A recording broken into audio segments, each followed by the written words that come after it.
soon. Innocence lost, no one is immune. We all will know loss when we're under the pearl moon.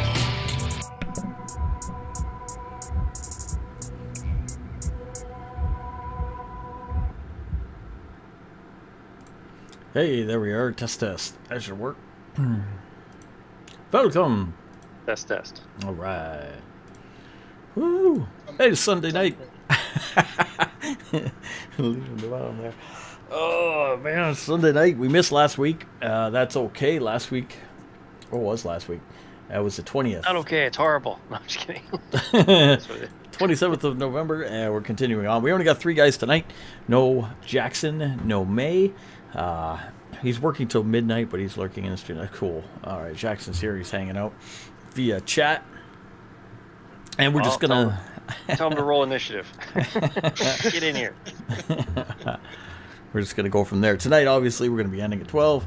There'll be no extra hangout in the stream or the Discord. But nope.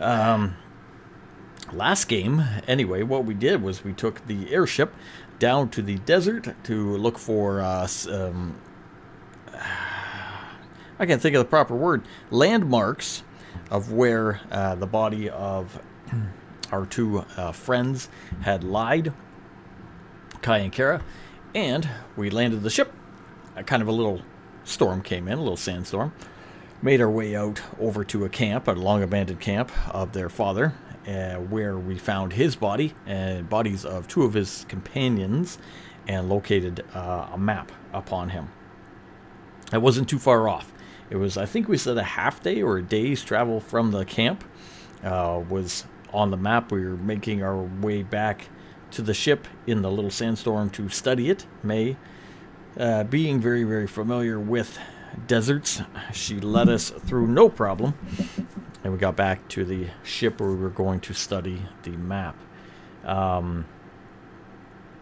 We were viewed by some salamanders, some desert salamanders, who kept their distance at the time, and then we lost track of them as we made our way back to the ship. Didn't want to mess with us. Didn't want to mess with you. You were too many and whatnot. In the ship right now, you have the whole bunch of guys at your disposal. You got your crew, you got your NPCs, you got your party. Some who aren't with us tonight probably won't come with us tonight. We shall see. I don't know. Depends. Might all die because they're not here tonight. It's possible, but that's half the fun. So, yeah, they're happy. Rolling up a new character. Haunt every one of you. So May will lead you back through the sand and the wind to the ship, which you will go inside. Again, our ship companions here, Raul, will let us know that right now conditions are horrible. Best to stay on the ground, stay put, and you guys can take time to go over the map. Let's look at the map. Looking at the map. You check out the map. Hey, it looks like a map. It looks pretty straightforward. It shows the landmark of where you are, and notes from father of Kai and Kara on where he was going, what he was doing, and he's marked what he's put down as ruins of a dwarven city that are nearby the little camp that he had. Like I said, about a day's travel from. But it'd be a half day's travel with May leading you from the camp to the former site. One thing he has on there is he's drawn a large Colosseum type structure, which is destroyed. He's drawn about half of it. The rest he's made notes buried in the sand type thing. He has a little bit of commentary on there about how he's been to the site and trying to find entrance to it. He has a map, he has a key, but he has not been able to get inside. He was driven off a couple times. He's noted by salamanders and other creatures in the desert. Had gone back to the camp and where he had run into Jund and his men at one time and was no more. He wrote all that? No, that's what you gather from it. In his dead blood hand. And Blood he from even his wrote, fingers. "Oh, well, he was killed." And it trails off. Whatever you do, don't do. What's this little mark over here? Oh wait, that's melted cheese from when he's eating lunch. Not actually a sight mark. So that's where you be. You guys discuss All right. from here. We have a 2-foot dragon-shaped key too. Eh? Nice, yeah. Nice looking key we got there. Yeah. Straight out of Skyrim. Mhm. I don't really know that though. All right, so it's blustery and hell on earth out there with the sand blowing, the winds, stuff. So are we gonna just like wait it out till the morning, or? She led you through it okay. Yeah. It didn't do any damage to you. You don't have the... Get through well, right? Nope, missed What? it.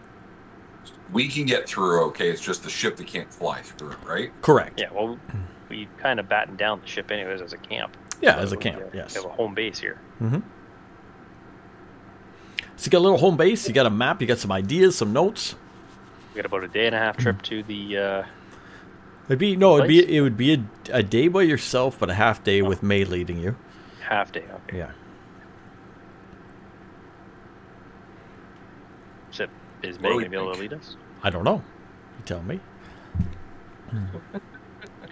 Yes, she is. We should definitely go to the ruins because that's that's what we're here for. Otherwise, we Make it might as well happen. just sit here and roast marshmallows the whole time. Use it all. I can do marshmallows. You could do marshmallows. You brought up a good point, though. You did spend some time to land, go out to the camp, get the information, come back. Do you want to batten down for the day? You're studying the map. Do you want to go out in the morning? My goodness, this map study could take all day and maybe into the night. We should have drinks. I'm sure there's some wine on the ship or rum. There be.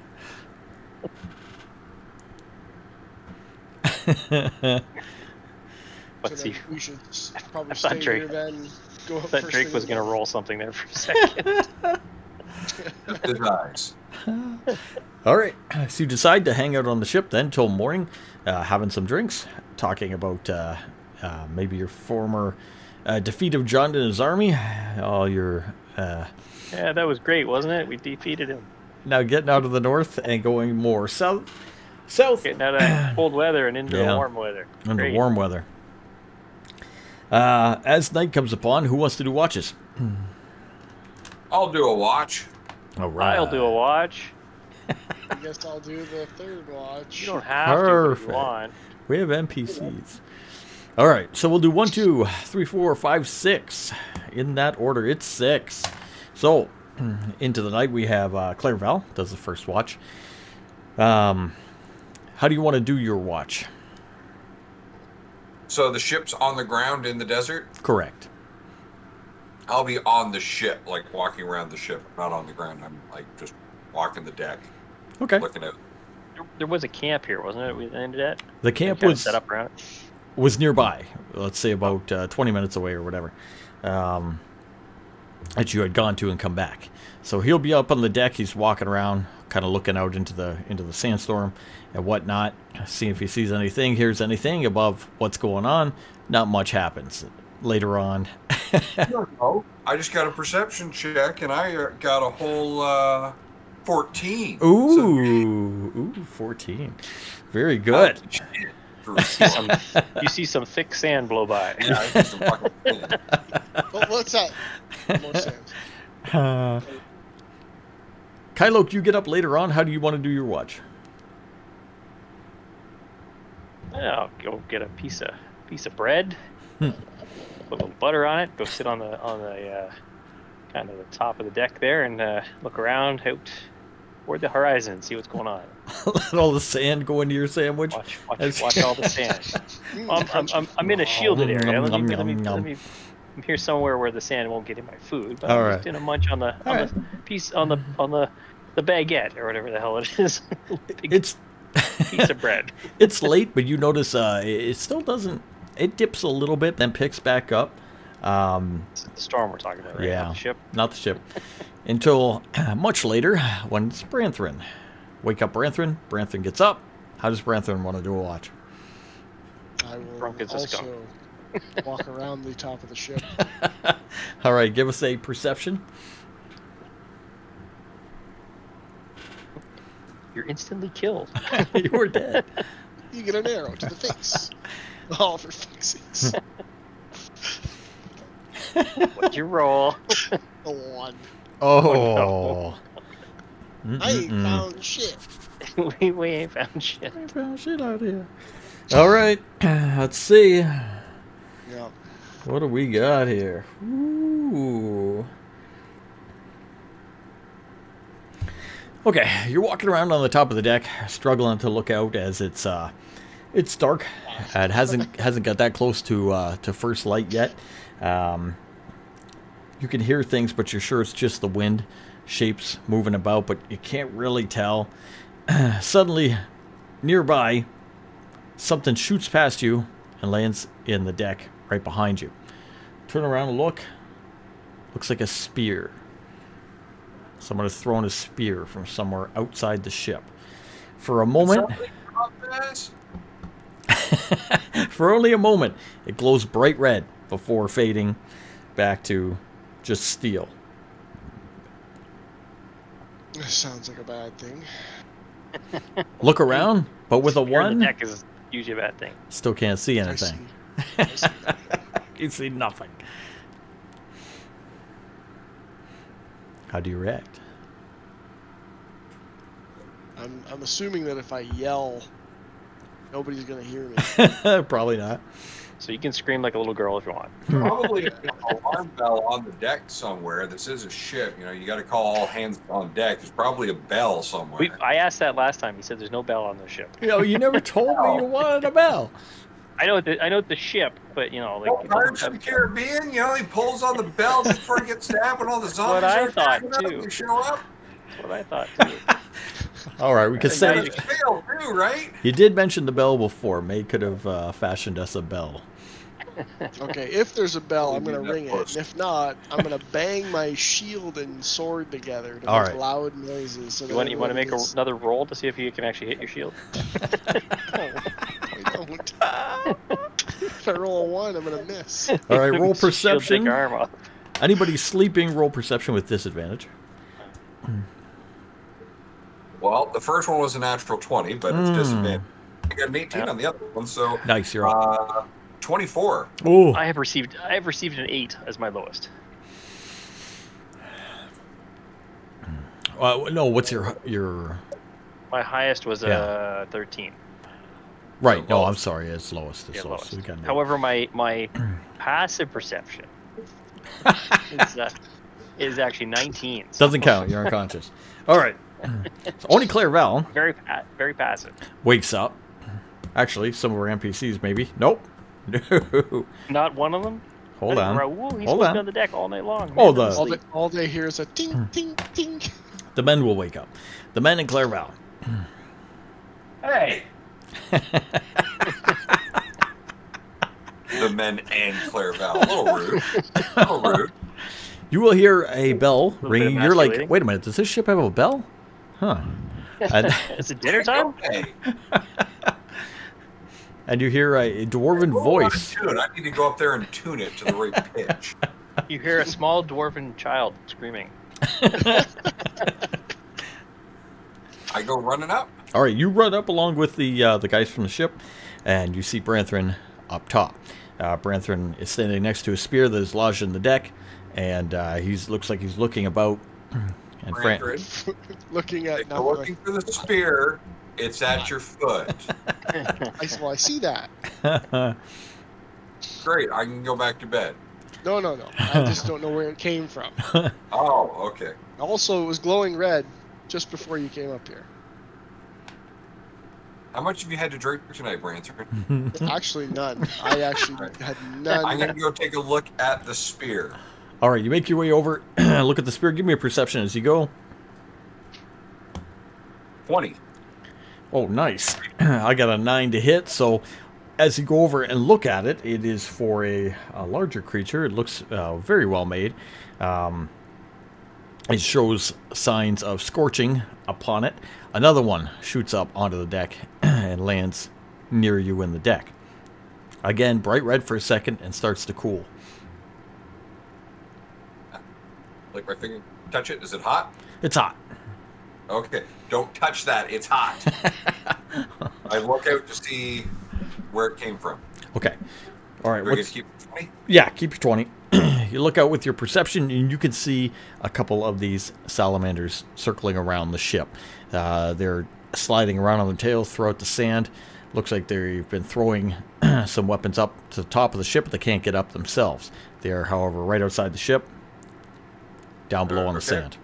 Knowledge Arcana. Okay. Do I know what salamanders speak? Ooh. That would be a 19 on a Knowledge Arcana. They speak Salmonese. Salamic. They speak Salamic. Salami. Salamic, like the guys in from Kryn, the knights. Ignin. Ignan. All They're right. technically, they count as technically elementals, so. They're ignorant. Okay, so I'm going to use one of my bardic abilities here. Nice.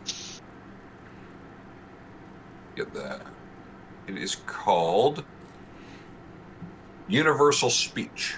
Ooh, okay. So I gain the ability to speak, to make my speech intelligible to any creature. Okay. So as an action, I can choose one or more creatures within 60 feet. Are they within 60 feet? Yes. The chosen creatures can magically understand me regardless of the language I speak for 1 hour. Ooh. So I'm going to make a intimidation check. Okay. And I'm going to say in a language that they speak, "Oh, you have fucked with the wrong ship here, boys. We're giving you one chance to get out of here before the rest of us wake up because we are in a bad mood and you look kind of tasty." That would be a 19 on an intimidation check. Ooh. Oh.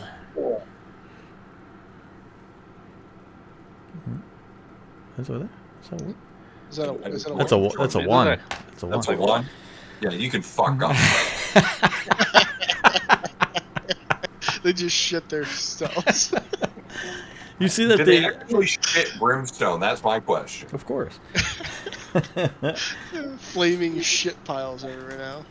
You see as they move about around the ship, they listen to what you're saying from above the ship, and there is movement on it. They believe what you're saying in an intimidating way, and being only 3 of them, you see them withdraw into the sandstorm beyond. We're keeping your spears. All good. All right, they make their way off and away. Wait a few minutes, watch, just continue to keep watch and make small talk until you're sure they're gone. I say to Branthrin, have a conversation with May. I think she was going for a middle C on the bell, and I think she's just a little bit off. I think she's at about a D flat. She might need to work on the bell a bit. I'm going back to bed. Yeah. Make your way back to bed. Branthrin finishes off his shift on top of the ship until the morning comes. It's over. As the morning comes, everybody can wake up. As you wake up, you actually smell food being cooked. Instead of rations and normal things that you have to eat on the ship. What's that? Did you cook a salamander? He did not cook a salamander. But, however, you see that on middeck, Shinju has made something for everyone. She has gotten up early and she has cooked food for the entire ship and has breakfast waiting for you. As you come down, you gather at the table. You guys can have some food and discuss your daily plans. We got our map. We want to make our way there. May? Couldn't help but notice walking over here, there was a couple spears stuck in the deck. What's going on? Oh, those. Yeah, we've acquired those. They're ours now. Okay. You want to make us look more fearsome? Like, you see this ship, you see spears just sticking out of the Spears. deck. No one wants Yeah. to fuck with us. Oh, I just thought, you know you're, what, that is how you scare You- people away. what did you drink last night? You're awfully aggressive, Clairval. He's just a little cranky because I woke him up. He's not normally like this.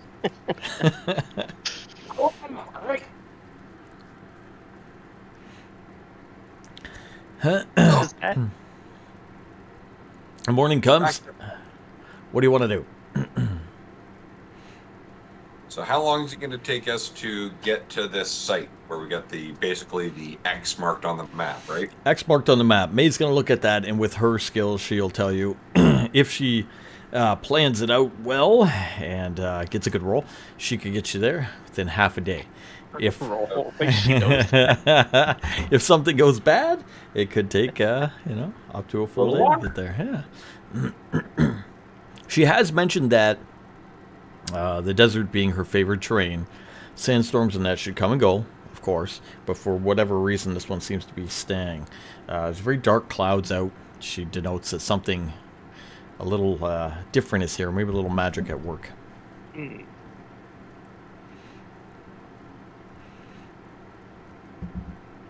It's a little quiet. Too quiet. Exactly. Magic, Dragon Lair kind of seems like it would make sense. Is the weather actually making noise, or is it just like they are not very loud? No, it is making noise. You have dark clouds up ahead, distant rumbles of thunder coming from north of you, a couple flashes of lightning here and there, nothing too powerful. Blowing of sand, which was lighter as you first arrived and then seemed to pick up and then got to a mild pace, I guess you'd say, and hasn't stopped. All right. Well, we should gather our equipment and get moving. I can't tell really I think we how want to much bring light there is, but I think we want to bring Pine Kira with us because obviously, Yeah. like, this is Dad's expedition. well, yeah, it's their quest, so we should follow what Yeah. they want to do. What at are the- your thoughts bringing the trainees? We have trainees. We have 2 trainees. Remember the 2 girls that we rescued that were turning into adventurers? You mean Amiko, who's quite handy with a sword, that's now proficient in katana and can handle her own? Yeah. Yeah, she can come. Shinju really hasn't. She's just a cook. No, she wants to learn to be an adventurer. Ah, is that what she told you? It's a That's good what plan. Sure, why not? If They invited, said yeah. they, said they Worst wanted case- to learn to be adventurers. They wanted to come up with us, right? Worst case scenario, we lose our cook. It's fine. We lose our cook. And then Branthler has to cook. Remember what he did to that poor magic dwarf? He never came back. Yeah, he's gone. Disappeared. He liked my food so much. You like my food so much. Kai and Kara will get together the map, and they will talk with May to plot out the course and get going. Kara will, of course, ask you to pack anything you think you need that would be relevant for the trip and whatnot. And then we'll get the party together along with May as the guide. Jackson, I think, unless you guys want to bring him, will stay here on the ship. Jackson, you know what? You deserve a day of pampering. Yeah. More rest. Oh, Jackson's coming. Jackson's coming. He's like, no, screw that. All right, Jackson's coming. Amiko and Shinju get together and they pack up for the trip as well. You guys will set out, and I Now, guess, before we set out, yeah. Kyle, you check out Shinju's pack. I'll check out Amiko's pack. So go look through their packs, take out all the crap that they've packed in there that they don't actually need. Make sure they've got the stuff in there that they do actually need. You know, it's like when you take someone camping for the first time. They've got all this expensive, camping shit that they don't actually are ever going to use. So let's just make sure that their kits are actually properly in order. All right, go through, make sure they have the correct Yep. stuff that we need for this trip. Pack nice and light. I'm gonna look at Shinju's pack and I'll be like, okay, hey Raul, we got any of those spare adventurers packs that you kitted out for the guys? Can I have one of those, please? All right. So take less time to take one of We those. need to fashion some face masks for these guys. We got a dust storm out there. If it picks up, we need to be able to cover your faces so you can breathe as we're going along. Perfect. Why do you have a pressure cooker? Why could you possibly need a pressure cooker while we're out there camping? What even is a pressure cooker? We need the pressure cooker. It's just a pot in a pot. Just pot in a put the pot. pot up inside the pot. Why are there 17 bags of rice in here? Never know. For the, Why you know, is there a ball for the gag in 68 here? Oh, wait, sorry, that's wooden Kylo's spoons. pack. Sorry. I'm sorry, what? I asked why there was a ball gag in here, but I realized it was your pack. So No, sir. No, not at all. that's right. You call me sir. It's getting weird. It is getting weird. I don't know what Clairval drank last night. This is what happens when he scared. I'm doesn't a little get any, scared. sleep. He's sassy. Yeah. He doesn't get first watch ever again.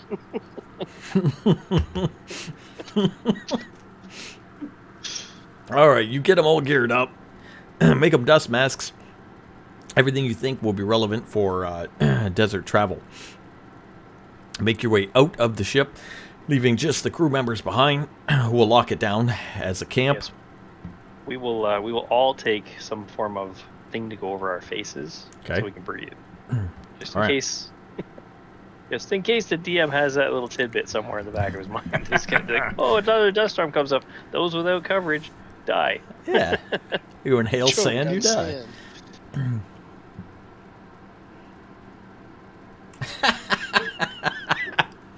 Okay. All right. Make your way out. Oh, Ooh, Jackson. Who's going to roll for May? Am I going to roll for May? Sure. Yeah? You got her. All right. Roll for- Let's roll for May. Hey! All right. Oh, she got like a 22. Jeez. Okay. Nice. All right. With May's roll, again, she'll lead you out into the desert. As we take off, just a last reminder, how do we want to travel? I know some of us are going to have to go on foot, but I know last time to the camp, some of us used the horses. Are we going to bring a horse? I don't think we should subject the horses to this weather. Yeah, this storm seems a bit intense for the animals, doesn't it? I'm looking to the rangers. Yep. Okay. Okay, so no Crinoceros. Got it. All right. Well, he can come. We all make our way out on foot. We start going through. You set out into the blowing sands. Dark clouds above you rumble with thunder. Just off in the distance, you see a little bit of lightning in the direction that you are headed. Small camp that you have in your ship vanish behind you as you press further into the sandstorm. Go for a good distance. You guys are keeping a sharp eye out. Kylo, give us a perception or a survival there as you're watching, just to make sure no more salamanders attack us as we're making our way.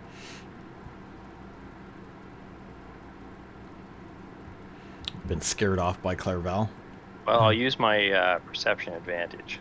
Okay. That wasn't a great roll. That was only a 12. Welcome, Moore's Meterix. D&D stream, Sunday nights. Homebrew game we play. We got a 12. That's what I got. You got a 12? All I got a right. 12. Keeping an eye out on the party as we're making our way through, just to make sure none of these creatures are still around or nearby to watch us as we travel. We continue on. The blowing sand finally, after about a half day's travel, slows and gives way to a sky above, but a sky of black churning clouds, along with more intense flashes of lightning and the heavy rumble of thunder above. The heat of the desert is replaced by a chilling temperature, as cool dunes of sand half cover a massive outdoor coliseum that seems crumbled and broken to the wind, sand, and time. You stand kind of on the edge of the sandstorm, having come through into a massive clearing, almost the size of a small city. Before you, in the distance, a good Oh, feet. Where did I put my feet? Let's see. Good 300 PC. A good 300 feet away lies half of a coliseum. It goes up into seating, coming out of the sand, almost like as if a ship sunk, at the back end. To the far right, it's a series of old pillars and columns going up into the sky, a good 20 feet or so. Directly in front of you is a large outcropped rock.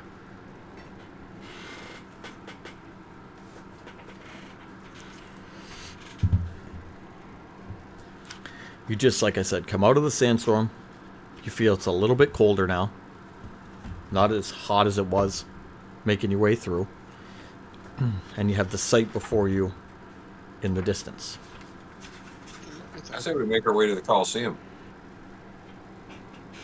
I agree. Okay. Does the area look empty, or does it look like it's had some traffic? Give me a survival for that. That's a 18. Nice. Okay, you can see some traffic coming in and out of here, more so to the east. To the east, it looks like there's some more of the salamander tracks, along with some other booted footprints that seem older, but still traffic. Directly in front of you is a large rock that gives way to a half wall of an old part of the Colosseum that's long since crumbled. Just the remaining sandstone walls are there. Beyond that is the Colosseum straight ahead, which goes in a giant U shape.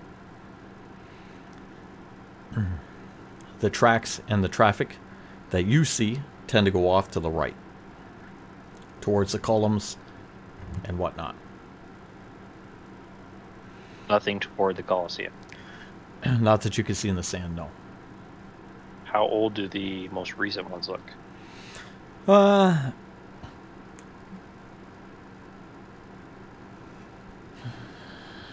Being not your favorite terrain, still being blown around a bit in here, you're going to gather a couple days. Okay.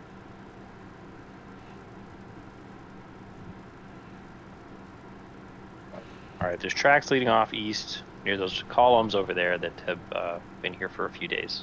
Okay. So somebody's been through the area. Could be our salamander friends from last night. Could be someone else. There's boot prints here. Not so much here, but over here. He shows you over to the east. All right, Kylo gives you some information. What are you guys thinking?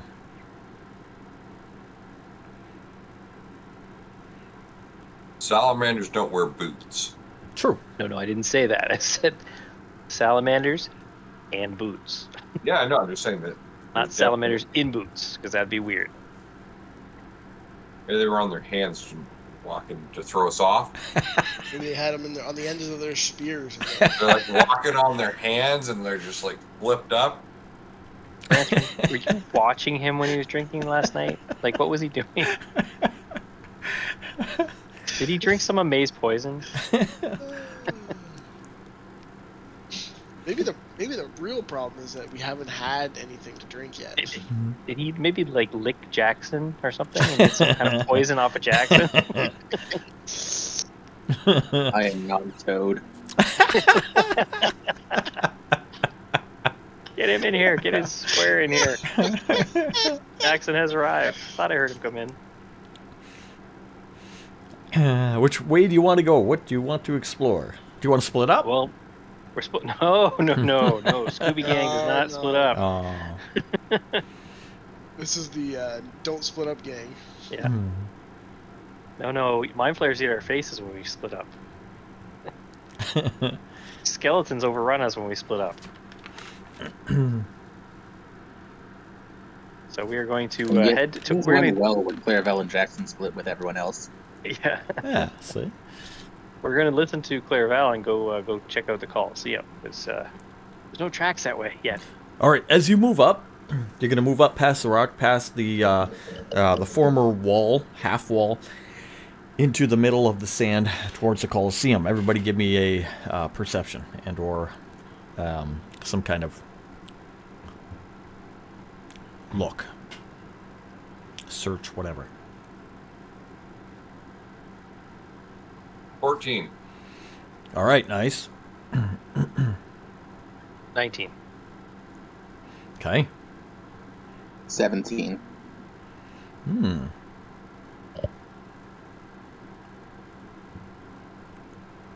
Branthrin, what'd you get? What am I rolling? Sorry. Perception, sorry.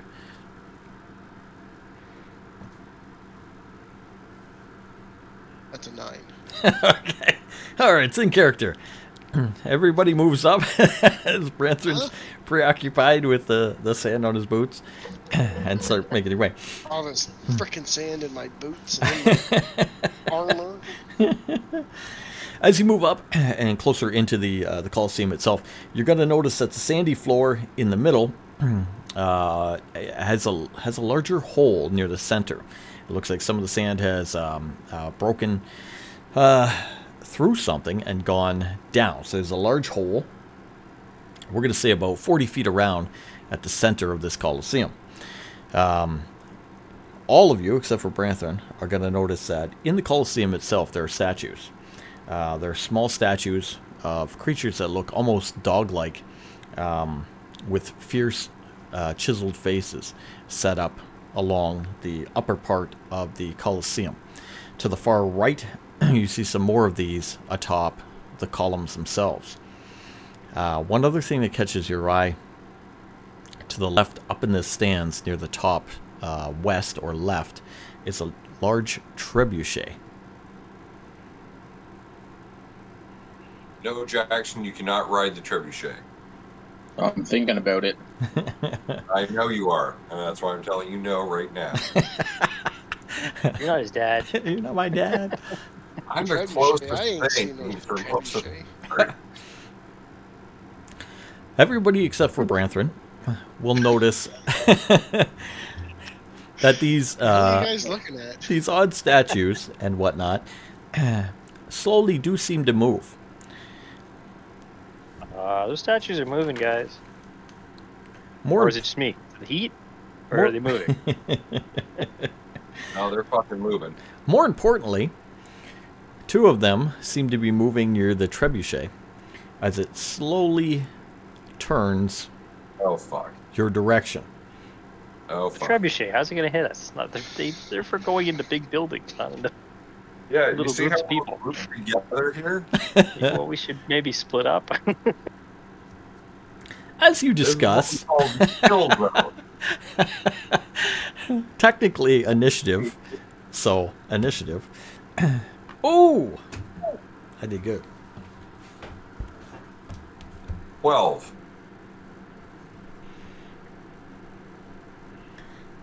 I got a 19. Got 19. Nice. A 15. 1. Jackson, you got a 1? Yep. Nice. Staying in character. Good job. Jackson knows what he's about. Yeah. And that is not moving till everyone else is seeing something go wrong. Oh my gosh. Okay, we're gonna say Kyloke. I'm just gonna keep this simple. Kyloke is first. I'm gonna denote creature as second. We're gonna go Clairval as third. Oh no, I'm sorry. Branthrin is third. Clairval is fourth. NPCs, all of our other guys, as fifth. Jackson at the bottom of the order. Kyloke, you stand there talking to Clairval, and you point over at the trebuchet, and you're like, that's for buildings and stuff, as you notice the rope being taut and it getting ready to fire in your direction. You are approximately 180 feet from the actual trebuchet in the center of the Colosseum. Okay, and that's all I'm going to give you. 180 feet in the center of the call. How far am I from the hole? From the hole? Oh, Yeah. okay. Fair enough. We'll say, if you're 180 there, let's put you about, we'll do 45 feet, roughly. 45 feet from the hole. I'm gonna say, you know what? Fuck it. We need to get out of here. There's a lot of those statues, and they got a big weapon. So I'm gonna run. I'm gonna be like, you guys should follow my lead. I'm gonna run for the hole. You're gonna run for the hole? Okay. Run for the hole. With the double move, you can make it. So partial move halfway there. Second part of your move. What are you gonna do when you get to the hole? I will take a partial pause, look in the hole, and then go in the hole. And then what I see in the hole. All right. Well, since you do have dark vision, you can see in the hole. Down below, it looks like the sand has fallen through what appears to be a chamber below. The sand itself goes down into a hill-like form, as sand would come down, about 10 feet from the hole. So 10 feet from the hole to the sand is about 10 feet. Okay, I will ascend into the hole. All right. So you're just going to jump down pretty much? I'm going to go down the slope. No slope. So It's a slope of sand. Well, hole like this, right? Yeah. You go off the end. There's 10-foot drop to the top okay, of yeah, where I the can sand starts. I can make that. Okay. I'll jump down. All right, jump down. Give me an athletics or acrobatics. You're going to jump on loose sand. Athletics. What's better here? Okay, athletics. I got a 12. Nice. Okay, fair enough. All right, you jump down out of sight of all your companions into this hole. They don't know what you're doing, but you're getting out of there, but they don't know what you've jumped into. I just explained what I'm doing before I ran away. I yelled at them. You're like, I'm jumping in the hole. You jump in the hole. You go down. Your feet sink into the sand, but you're able to slide partially down it. Keep your balance, and you're out of the way. All right. Creatures. You notice some of the creatures start taking to the air. They're flying up. These are gargoyles. Some of them They are. fire the trebuchet. This thing is going to shoot out towards you guys. I'm just going to do a group attack with a 20 to hit. Anybody that will hit will take... Where's my D... Fire all got hit. My D10. So, 30.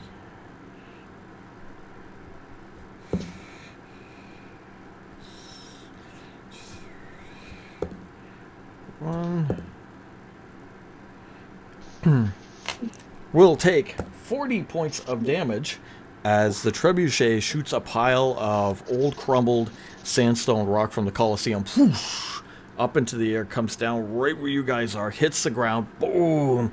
Some of the large rocks hit each of you guys, all kind of nearby each other, for a total of 40 points of bludgeoning damage. Anything you can do to prevent that, you can, as it crashes into the party. Don't worry. I stopped it with my face.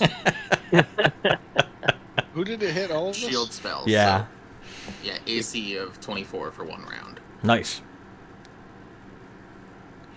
Okay. That's a lot of damage. Uh-huh. Is siege weapon. Uh-huh. Yeah, not usually used for hitting people, but okay. Oh, specifically set up for hitting people. In It's this the case. Colosseum. It's meant for people. It's meant for people. As they fire that thing, you can see in the distance they're getting ready to start reloading that. Branthrin, your go. You take a smash from this incoming rock as you try to dodge for out of the the way or hole. get your shield up or whatever, but you still get hit. Run for the hole. How much damage, sorry? 40. A lot. Cow. You could shake some of that off, I think. Can't you? How do I shake that off? If he was raging, yes, but Oh, true. not yet. I'm gonna run to the hole, Okay. and when I dive over into the hole, I'm going to attempt to put my shield under it so I slide on the Oh. sand. All right, we need a good athletics or acrobatics check. All right, athletics check it is. 14. Oh, that's not bad. That's not bad. All right. Dwarf Branthrin, just tossed himself in the hole. Branthrin jumps in the hole. You see him. He's kind of clumsily, but he gets the shield under him. He's able to get on it, and he slides down the hill, right past you, down into the chamber below. All right. Hey, Branthrin. Clerval. Yo. Watch out for those rocks at the end. Run for the hole.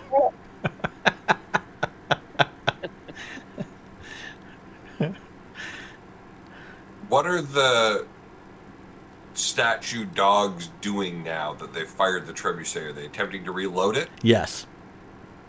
All Are there a right. bunch flying too? Yeah.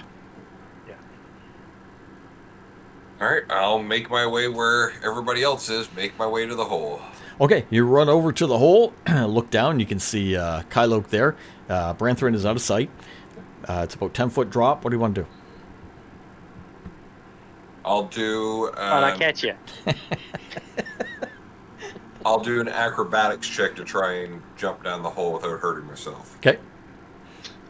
Or Kyloke. Oh, there we go. Yeah, don't land on Kylo. 21. 21, nice. Okay, you land on the sand below, able to get your footing and start making your way down. Nice. Handspring as he lands. NPCs are all going to do the same. Kai, Kara, Emiko, Shaiju, and I think, yeah, May at this point. I'm going to have everybody else follow suit. And I rolled a 15, so we're going to do okay as they jump into the hole or make their way into the hole below. Jackson will be the final. Yep. Run for the hole. Jackson is also going for the hole. All right. As he goes for the hole, he's also going to cast Wall of Water above the hole. Oh. Don't drown the people in the hole. So that's going to be a Wall of Water. Need to So like a shield? spell. No, it is a... They will be able to go through it, but that's not why I'm doing it. Okay. Oh, and get off the mouse. Cats like mice. So, Wall of Water on the ground from a point you can see within range. You can make the wall up to 30 feet long, 10 feet high, and 1 foot thick. Or you can make a ringed wall up to 20 feet in diameter, 20 feet high, and 1 foot thick. So that's what I'm doing with that. Okay. And then I'm looking to see if anyone's got any ice spells to hit the wall with, because that will freeze it and make an actual wall. Oh, nice. I do not have an ice spell. Or I don't think anyone has those. We got a wall of water up there right now. We didn't bring the Chronoceros with us either. Are you jumping down as you go? Yeah, Okay. that's what I'm doing as I drop down. Give me a check, too. Yep. Does this mean we could swim up the wall of water? Physics would not allow that. That's a 21. All right, nice. All right. Only if you're part salmon. Okay, everybody goes into it. This is a trap. No, it's not. It is now. We came to adventure through ruins. We're in the ruins now. Well, you got them one way or the Trap. other. Sand trickles down from a 40-foot hole above into about a 15-foot hill of sand below that dominates the center of the chamber. Lit braziers actually sit in the four corners of this room, providing light. The walls are covered in symbols of some ancient culture. Openings lead off to hallways to the east, south, and north.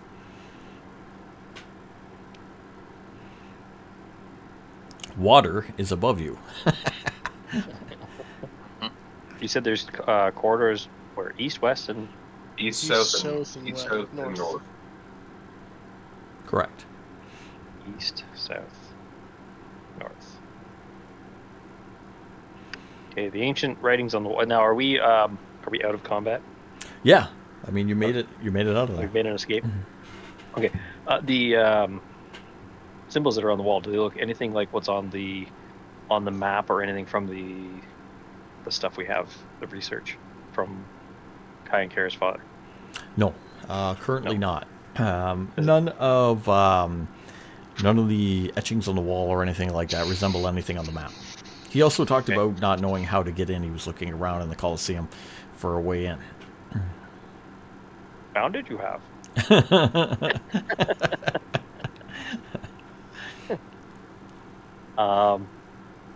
Are the symbols? What do we see in the symbols? It's something that's recognizable to to me, or Looks like a Anybody else?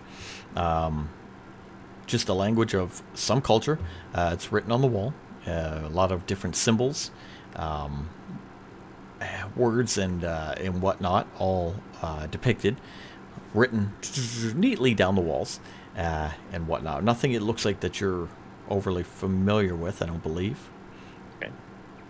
Jackson will take a look at the writing as well. Okay. It's not common, primordial, abyssal, infernal, or deep speech. Technically, it would be a form of common, but a cultural common. So I wouldn't speak it anyway because I'm from a different world. You are. I'm gonna do a history check on it. Go for it. 15. Okay. History.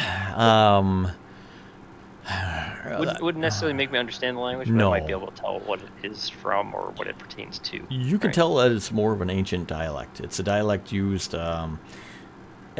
in this area, but in the past. It looks like something no one would overly speak anymore, since everybody speaks more straight common nowadays with local dialects and whatnot. But this looks more ancient. It has characters and whatnot, depictions of animals and things mixed in with it. Anything that is legible? It's legible, all of it. You just don't know it. No, anything that is related to current common that would be intermixed. Like No. pick out a word or two here or there. Nah, not off the top of your head, no. Okay. Well, I'm not a linguist, so it's ancient. Belong to the Waka Baka tribe. Yeah, who knows? Could be anybody. From Walla Walla, Washington. Yeah, from Walla Walla, Washington, yes. Strange how they ended up here. It's an interesting story for another time. Could be. It's just something you can't decipher, that's all.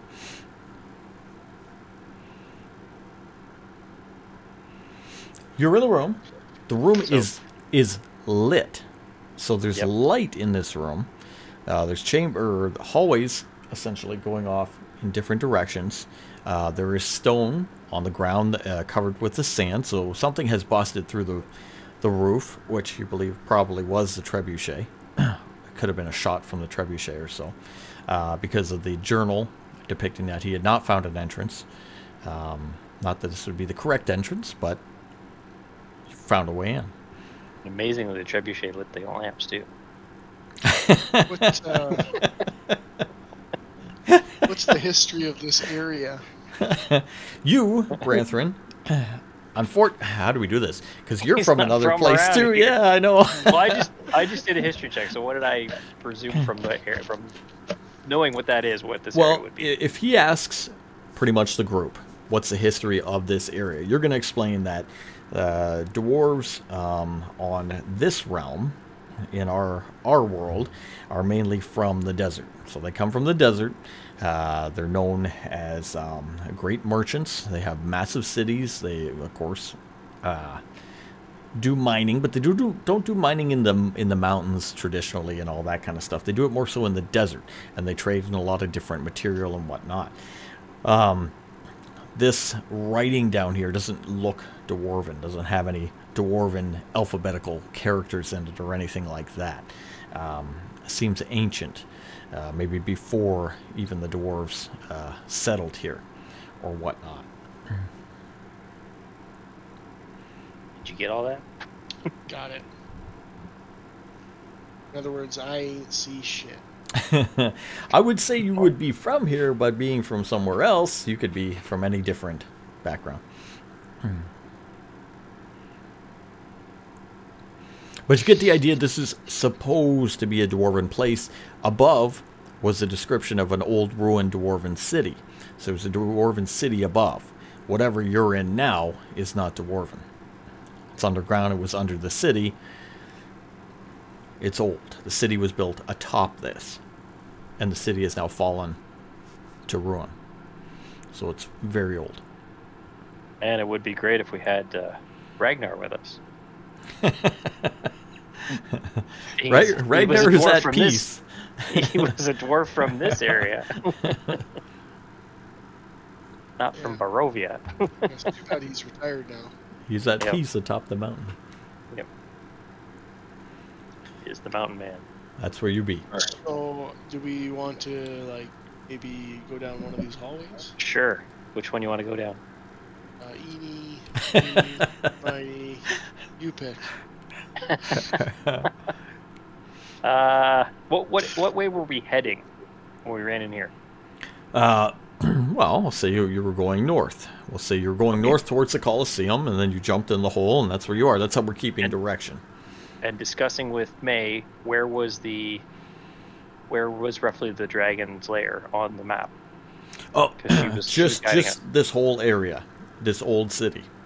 This old city? The old Okay. city, and the part that we could see was the Colosseum, and then the former father was looking around trying to find the way in to the lair. We know there's a dragon lair here, denoted by the magical weather going on above, and the odd happenings, the old city. Did he know what end of the city the dragon lair should be in? No, there's no note of that. No, okay. Okay, so that's not going to help. Well, Maybe we're we coming should from the just go north. east. Oh, we're heading north. So if we go south, we're heading back the way we came. Mm-hmm. You know that once we're underground, this makes absolutely no difference. That's right. At all. Exactly. No, I know. I'm just Process of deduction. processing where we're at. That's all. Yes, just rolled and a what I'm telling D6. you is that your logic is completely flawed. Well, we can't keep heading north because there's no north. There There's is a wall. the north. Wait, There is is a north. There Yeah, is there's no- north. There's West so let's is the go only way east we and can south. go. let's keep going north. Sure. You lead the way, though. I'm not going. Sure. All right, Kylo leads the way. Branthrin, carry a torch for the humans. It's lit, he Alright. said. Only in this room. We don't know what the hallways are like yet. I hand a torch to. Carry and I their- grab, let them carry their own another torches. torch to the and then I grab a third torch for myself. All right. Okay. We torch up. We get some torches. We spin Kylo around, show him which way is north.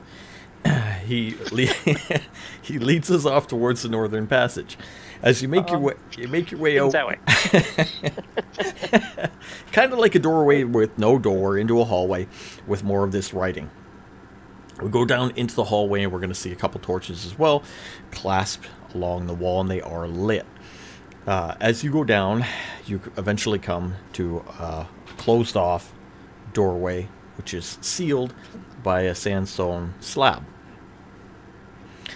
On the slab itself, you see some odd markings. Hi, can you check that lockout? All right, Kai will go over and See if he'll... it matches up to our clawed dragon key. He looks at it, and he's like, no, it's not the clawed dragon key, but it is a locked door of some type, he says. Puts his ear up to it, listens. He gets a natural 20, which I just rolled. Says there's sound off in that direction. I can hear chanting. I knew we should have Sandstone. It's a sandstone lock. No, like a sandstone slab door. Okay, like a Okay. slab. It's got some markings on it and some like etchings and whatnot, and he denotes that okay, it's a door. It's been sealed, or closed or whatever. But there is a locking mechanism here, of some type. I could open this, Yep. maybe, but I can hear inside chanting. I'm going to go up to the door and listen. Okay. I'll give you a perception roll. I want to see if I can tell what the language is. Okay. So that is a 19 on a perception check. All right. Go up to the door and you listen with a 19. Let's see if I can find the language here. I should have it. While he's doing that, I'm going to Mhm. reach into the bag of holding that's on him, take the window out, put it on the door. Okay. Let me find language. I'm gonna use It's a mix between draconic and abyssal. Okay. I will relay that to the rest of the group. Okay. I'll turn around and smack Cocktail's hands. Get your hand out of my bag. Still putting the window on the door. Fire, I'll put the window on the door. I want to see what's going on. He relays first that there is language being spoken in there, which he would derive as either abyssal or draconic. Can you understand either of them? You don't speak them, but you know kind of them. Yeah, I can tell Jackson that. speaks one. Okay. Jackson speaks the abyssal part. Okay.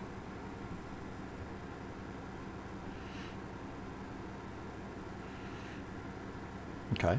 All right. What do you want to do from there? Do you want to do the window? I want to do the window because one of my favored enemies is fiends. Okay. I want to get a good look at them. Okay. All right, let's get the window up for you. All right. Take the window out. Place the window onto the sandstone door. Again, it sinks inside, giving you a view inside of the room. And we see 2 rows of sandstone pillars support the ceiling of a vast chamber. Floor to ceiling piles of sand have been pushed up into 3 out of the 4 corners of the room. At the north end of the room, an alabaster statue is carved to look like the head and neck of a giant demonic snake, erupting from a black slab of stone. Around the statue, you can see humanoid beings with booted feet, holding daggers, along with more reptilian featured creatures, some of which have the lower body of a snake, some with the head of a snake and booted feet, each holding daggers and or long swords. Before the statue is a large hole in the ground, about 20 feet, a big 20-foot hole. They seem to be chanting towards the statue themselves. And they have a dwarf tied up in front of them, which they look like they're going to get ready to throw into the hole. At their feet, there's another 3 tied up.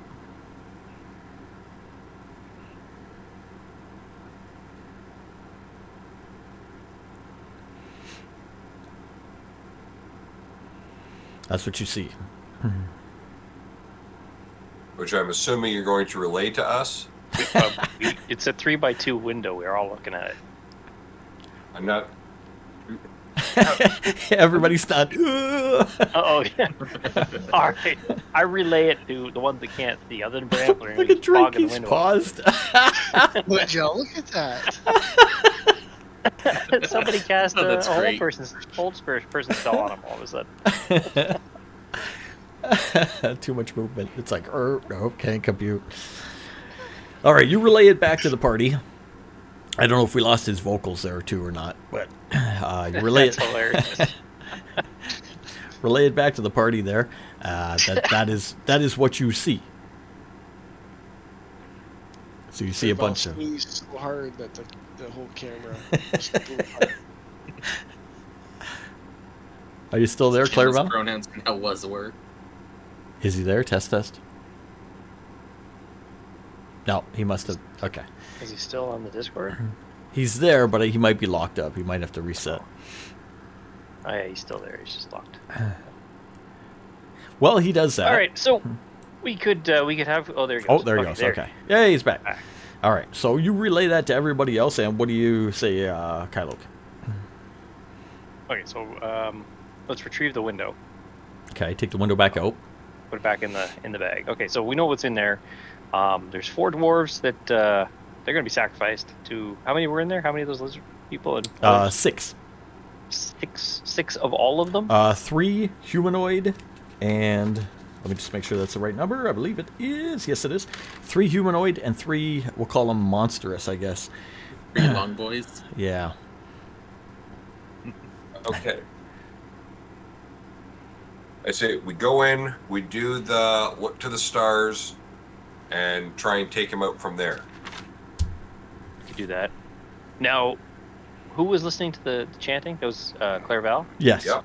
Clairval, did it sound like they actually were speaking the language, or were they reciting? I couldn't tell you. Okay. I don't know if they knew the language or they were just repeating sounds that they'd been taught. I couldn't tell you. But I think we need to go in now before that first dwarf gets tossed in that hole. Sure. Kai, can you open this thing? Kind of say, yeah, for sure. Here. All right, he'll get out his tools. He'll get to work on the lock. You open it. I'll go in first. I'll cast the hypnotic patterns. See how many we can take. Like I'll go in, step to the side so that everyone can follow in behind me, and then we take out any of the ones that are left in here. Amiko and I keep forgetting your name. Shaiju. Shinju. Shinju. Jinju. Shinju. Okay. Your job Brant- is to try and free the dwarves. Okay. Branther and I will open the door once it's unlocked because I'm sure it's pretty heavy. Okay. All right. So, at this point, let me think about this. Should we do... Well, you're going to surprise them either way. So, initiatives first. These guys will come in at the top of the round next round. So, let's get some... I got a 23. I got 20. Oh, wow. 20. I got a 20 also, but you're going to beat me there. All right. So, Kylo with the 20. Clairval with a 7. So Okay. Except he's got first action because he's... I got a natural 20. Oh, nice. What's Oh, your wow. initiative bonus? It's a -1. So you got You 19. got 19. Yeah. Get Jackson. Jackson's just gonna stand there for a minute because he rolled a 0. Oh, my God. Holy crap. He's going to be like, oh, the door's open. Why do you have so many negatives to initiative? I have a -1 to initiative. I just roll shit for initiative. Oh, wow. So when my turn comes, I'm likely to hit something because I've got great plus to hit, but actually moving first, never gonna fucking happen. I have a -1 on mine as well. Oh, my God. I'm pretty sure Jackson's cursed at this point. Maybe you have a crossbow on your back. Yeah, there's a crossbow stuck somewhere on your body. Is that what the dwarves gave? Is that what the gnomes gave me in that bag? A fucking gnomes. crossbow? Maybe you have some crossbow ashes Tiniest cursed crossbow you've ever seen. from the one you threw in the fire. All right, Kai unlocks the door, and he says, okay, should be good. Kylo and Branthorn are both going to go before Clairval, so you two give us some kind of strength check, get that door open.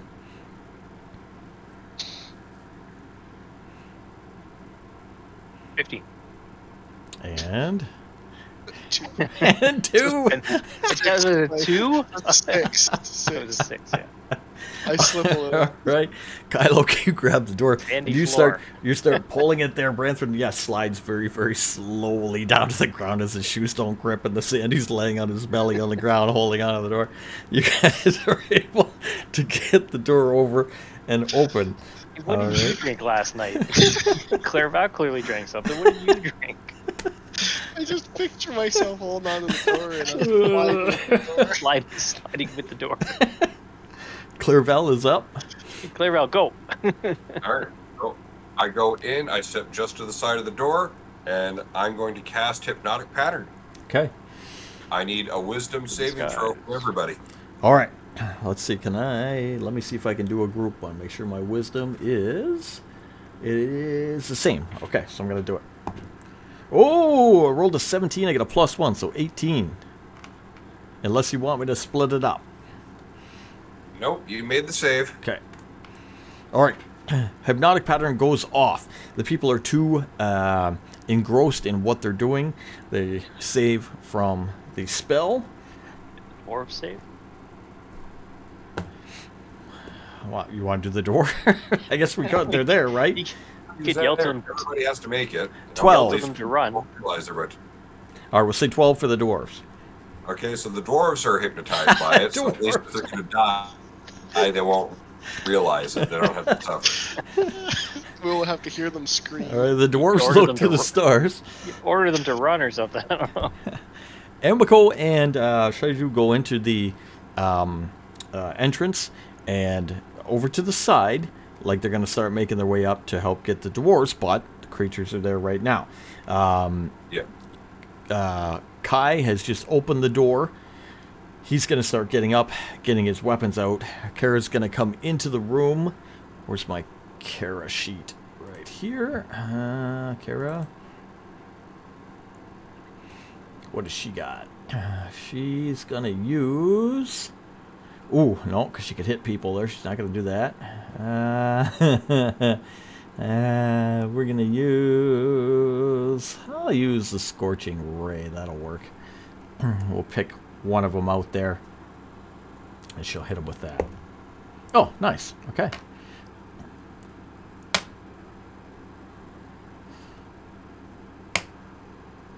Okay. All right. She does Scorch. She goes into the room, looks at one of the creatures, the humanoid more creatures, and shoots it with a Scorching Ray. Doing some damage on that. Jackson. Okay. How close together are all of these creatures? Actually, they're very close together. You're going to have basically one dwarf standing up in front of the hole with the humanoids, all three of them kind of behind him, and then behind them will be the more monstrous reptilian type creatures. So would all of the hostile creatures be within a 20-foot sphere that everything else is out of? Or Well, no? the dwarves would be in there too. They'd be at their feet. Okay. So, yeah. So 20 feet? Yeah, they would be within 20 feet. So would without hitting the dwarves? Or... Yeah. No, you'd hit the dwarves because Okay. Kara was going to shoot a fireball, but same principle. All the Uh-huh. dwarves are with the... Crispy dwarves. yeah. Okay. In that case, yeah, we'll just... I'm gonna go ahead and just run in then. And first thing that I get to is getting Get him! Booming Blade. All right, you would have to do pretty much a double move to get there because they're at the far end of the room type thing. Okay, in that case, it will be... I'm gonna throw something at them then. Okay. What can I throw? I have a javelin, that's what I can throw. Nice. Do you want to hit Is the it 17 to hit? humanoid ones or the more monstrous ones? Whichever one looks the most muscular. Okay. All right. 17 you're going to hit, yes. Bonus action, summon it back, and chuck it again at the same fucker. Cool. Nice. That's a 12 to hit for that one. 12, you're going to do it. And that'll be 5 on the first and 9 on the second. Oh, all right. And I'm reaching for my next weapon for my next round. Okay. All right, Jackson runs in, throws the javelin, gets back, throws again. He's beating on one of the larger guys. Top of the round, the creatures themselves now, since that was your surprise round, will go. You notice that they send the more humanoid creatures out first. Wait, don't I still get an attack before they do? Your round was to open the door. That was your surprise round. Yeah, I still have a 23 though. Creatures come in at top of the round, though. Okay. So unfortunately, you're right after them. So creatures, Okay. then you. Yeah. Oh, okay. So on this one, they're going to pull out scimitars, drop their daggers, and they're going to start moving up. They move 30 feet to the center of the room, the three of them, okay, as they start approaching you. The guys at the back will, as well, draw... Well, they already have their weapons out. They have scimitars out. So the three monstrous ones are still at the back by the hole. They have their weapons out. You notice one of them give a kick to the back of the one dwarf they have into the hole, who goes down below. He's going to kick him down, and they're going to wait back there. Now, Kylo. Well, how far away from the hole? So the three large ones are near it, as well with the dwarves at their feet. So three dwarves bound at their feet. 30 feet up, center of the room, 30 feet from you, are the humanoid type ones. So the hole is 60 feet away? Yes, correct. And Jackson is between the humanoid and the reptilian guys. Jackson would be near the center of the room, yeah. If you got something you can do and I'm in the way, do it.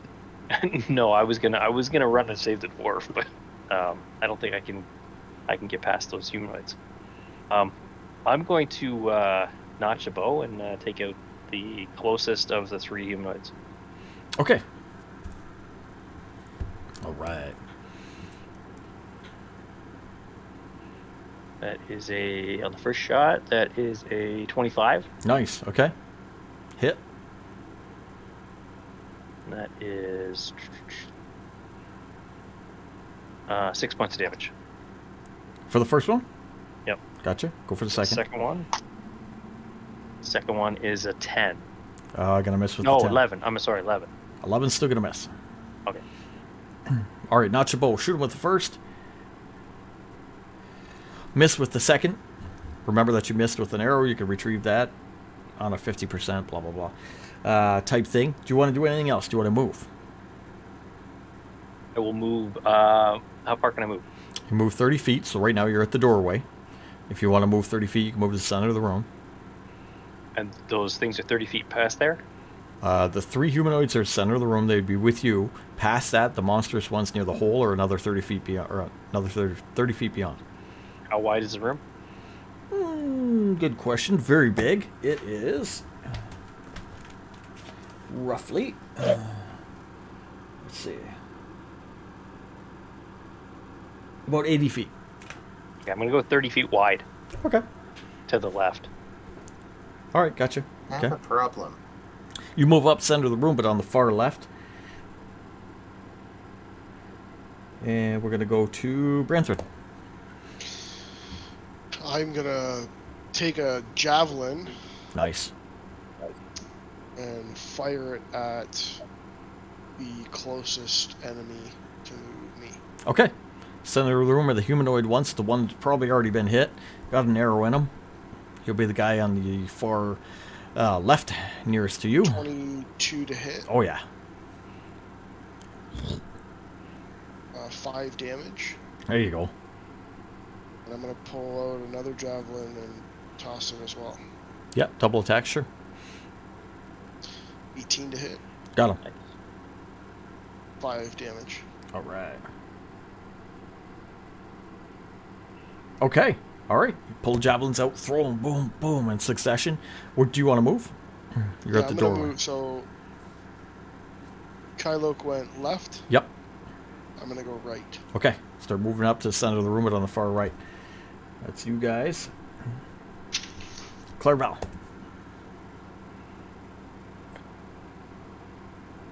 So we've got some humanoids and salamander-looking creatures here, right? The humanoids in the center of the room have reptilian features. The creatures back by the hole have snake-like or reptilian features, where some have like a snake's head but the body of a man, or the lower portion of a snake and the head of a man. I don't think they're more salamanders. No, they're not. Perfect. That's what I wanted to know. Any of them wearing metal armor? Yeah. All right. So I'll pick one of the ones that's close to the dwarves, Okay. and I'm going to cast heat metal. Nice. So I'm going to choose the armor that he's wearing, Okay. and he's going to take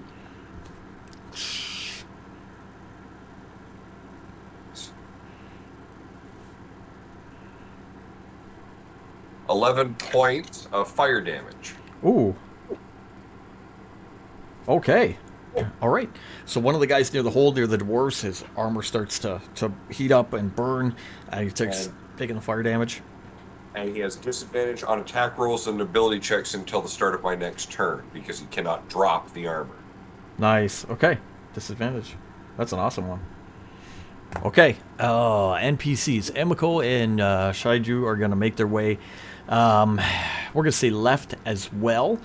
They're going to run past Kylok to the end of the room, but on the far left, and wait for an opening to sneak in and get the dwarves. Kai will run center of the room, take out his weapon, and attack one of the humanoids. 2 attacks, 1 misses, second one hits. He's going to do damage on that. And Kara at the back, I like her Scorching Ray, so we're going to shoot all the way to the back at the one that you hit with the heat armor. She's going to shoot him with one of the rays. So let me just find her sheet, make sure. Where is it? I can do it. Okay, yep. Alright, she's going to do that. She's going to hit. Okay. And she'll do damage to that one. NPCs, Jackson. Jackson's going to be reaching for his blade when the javelin reappears in his hand. Ooh. And he's going to yeet it again, except this time at the furthest one, so that he can get 2 of them in a line. He's going to use the command word to Javelin of Lightning. Now, when you say you're at the center of the room, and 3 humanoids are spaced out in front of you, are you throwing past them to the guys at the back of the room? Yes, I'm throwing at one of the guys at the back of the room. Okay. For a Javelin of Lightning, it's anything within 120 feet directly from me in that line. Okay. Has to make the DC 13 Dex save or take 4d6 lightning damage on a successful save. Okay. Nope, sorry. Yes. Any that fail to save take 4d6 lightning damage. Any that fail, nope, fail. Wow, why do I keep saying that word? Any that succeed take half damage. So, 3 spaced out near the hole, 3 spaced out center of the room. Who are you hitting? So one guy at the back? I am throwing at the guy at the back, but aiming to get it through the guy in front of me first. I got it. Okay, you're getting a 2 for. I see what you're doing. Got it. Go for it. And that is D20 plus that. That is a 16. 16 to get both. I'll be right back there, boss. Just Go for it. Yep. So they've got to make their DC save. Okay. So it's here. 13 dexterity. Oh no. 11. The back one that I'm aiming for is the heat metal one, so he's got disadvantage. And he has disadvantage. Okay. Either way, 11 on the first one and 7 on the second, or disadvantage on the second. So. All right. So that's 18 points of lightning damage to them. Ooh. And at that point, my hand is empty. So yeah, now I will draw my other weapon, which is going to be the Gleaming Longsword. Okay. And Booming Blade, right in front of their face. Nice.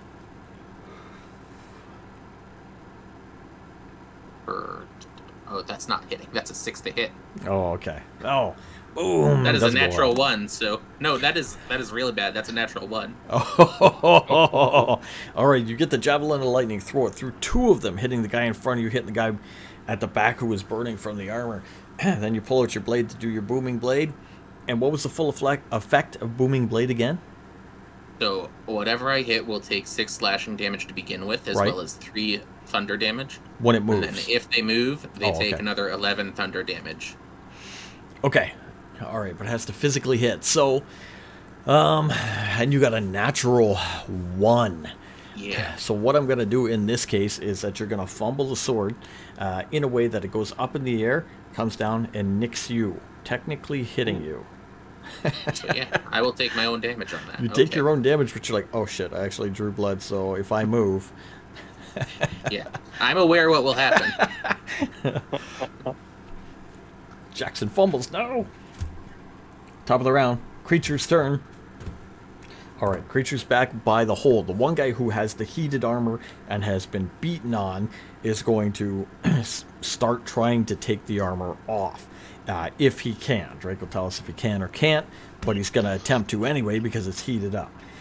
The other 2 guys are going to yell out in their native language at the 3 at the center to kill everybody, get rid of these guys.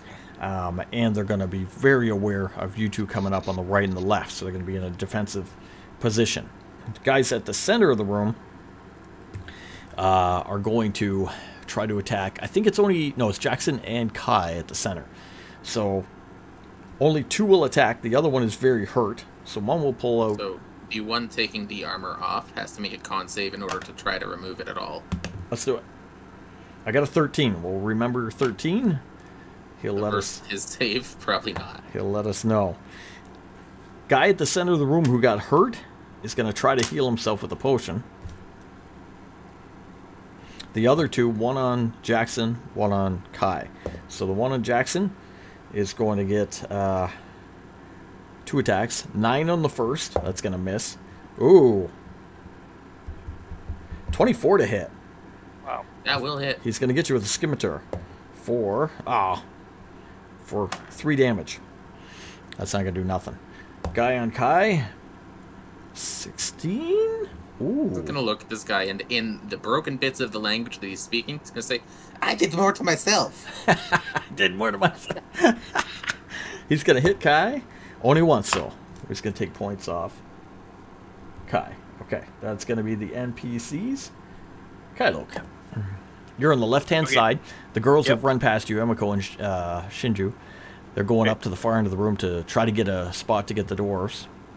I'm going to stow the bow, pull the frost katana, Ooh. two-handed, and continue my move up. Okay. Whatever that equals. 30 feet. Whatever that equals. Well, 30 feet. Do you want to go right up to the characters, right up to the snake guys, or do you want to go... I've gotten 30 feet wide and 80-foot room, so I probably covered half the distance of the 30 feet going sideways, right? What do you want to get to? Where do you want to go? I'll do another arc. Arc wide? Yeah. So you're moving away. You're moving away from everybody. I'm going wide toward them, like both Branthmer and I are going around the outside, Like but it's an around the 80-foot room, so Okay. All right. So Move we're it not up on the circling outside. around them, but Okay. still kind So of cutting and... probably going to be about 30. I'm one dash away from them, so 30 feet away from them, one movement away from Okay. them. Fair. I got you. All right. So we're gonna go to. If your spacing is right, like That's fine. That's okay. I know where you want to go. Branthrin, your go. Are you going to do the same? Yes, I'm gonna draw my electric. Ooh, electric katana. And he's going to move in the same arc, but on the right-hand side. Okay. You guys are in position. All right, we'll go to Clairval. Now, Clairval, he says he's going to be away for a minute, but he left a message. So he said, on my turn, continue to heat the metal. And a bonus action. Oh, wait. Continue to heat a metal. I think 2d8. So I got to see if I beat it with that concentration. But right now, I'll roll the 2d8. And if I did beat it, then I will On not. save is his wisdom, so... Yeah, I think it's it? going to be high. No, it's his charisma, so yeah, it's high as shit. Yeah. Let's say we took the damage, and then he wants to do a vicious mockery on someone else. So one of the guys at the back, I'm assuming. He'd say something like, "You're the biggest idiot ever." Hey, you there. You're a dummy. You don't know what you're doing at all. DC there's 17. only 6 of you. You should run. You should run now. All right, I got a 10, so I didn't beat his DC, so it does work. So one of the guys at the back is going to take 2d4 psychic damage and have disadvantage. So we'll do 5. 5 points and give him disadvantage. So one of the guys at the back is got heated armor. He's really hurt. He's been beaten up. The other guy's got disadvantage. The third guy's still fine. That's him. NPCs. Okay, at this point, Emiko and Shaiju are going to be near Kailok, and they're going to be waiting to see what's your plan. They're going to say to you, "How do you want us to get the dwarves out of there? What are you going to do a distraction to let us get in there?" Well, I'm going to attack them, so you should check on the one in the hole and then get the other 3. Okay. All right. After So you one of attack, should check on the one in the hole. then they're going to do that. So they can't move up until you do. Kai, at the center of the room, he's going to attack the one who took the potion. And he's going to hit. Let's see if he hits again. He only hits once. But he's going to do damage. Take it back down. As he attacked that. And what's her name? We want our girl here. Kara. What do we have left? I can only do one more of those. Yeah, she'll do it. Alright, we're going to do the Scorching Ray again. Nice. Okay. Okay. All right, she does Scorching Ray on this guy. On the guy in the middle who had disadvantage. Bringing us down to Jackson. Yep. All right, This is where Jackson. we get to do the fun. There's the 3 right in front of me. How far are the ones in the back? They're a full movement, right? They're 30 feet away, yes. Okay. So the one that is over by Kai is gonna get lightning lured. Nice. So he has to make a DC 14 save. 4. So he's getting yanked towards me. He's taking 7 damage as soon as he starts in front of me. Oh, okay. And then, yeah, that is a bone. That is delicious. So, because we leveled up, Jackson has War Magic, which means I can cast a cantrip and then make a weapon attack as a bonus action. Right. So I'm gonna also, as soon as this guy gets in front of me, I'm gonna cut him with a 23 to hit 23 to hit, you're going to hit him. for 10 slashing. 10 slashing. This guy was already hurt. This was the guy Kai went up to get. So you pulled him over with the lightning lure, which you took damage from, and you slash him. He goes straight down. Dead on the ground. That's it for me now. Nice. All right, Jackson, you kill one at the center of the room. Goes down dead. We go back to the top of the round, the creatures. The one creature, again, has the... He's trying to get the armor off. Okay, so we have to roll really high to try to get Con save. for the con save, which we're not going to do, so it's going to be low. He's out. He's trying to get his stuff. The guy with disadvantage was hit... Who attacked him last? Oh, Kara at the back. She hit him with the Scorching Ray. He is going to move up to the center as he sees one go down. So he's going to join the allies in the center. So this guy here will move up. That's 30 feet. And he can attack. So he will choose between Kai and Jackson. So we'll do high, low percent. Let's do... What do you want to be, high or low? High. All right. 26. He's going to go for Kai. All right, so he's going to attack with his Scimitar. Well, he's going to miss. He's going to do a terrible thing. Terrible job. The other guy's still at the back. He's guarding the prisoners, kind of keeping an eye, watching you guys come up from either side. The other 2 humanoids at the center of the room, one on Kai, one on Jackson. Guy on Jackson rolls a natural 1.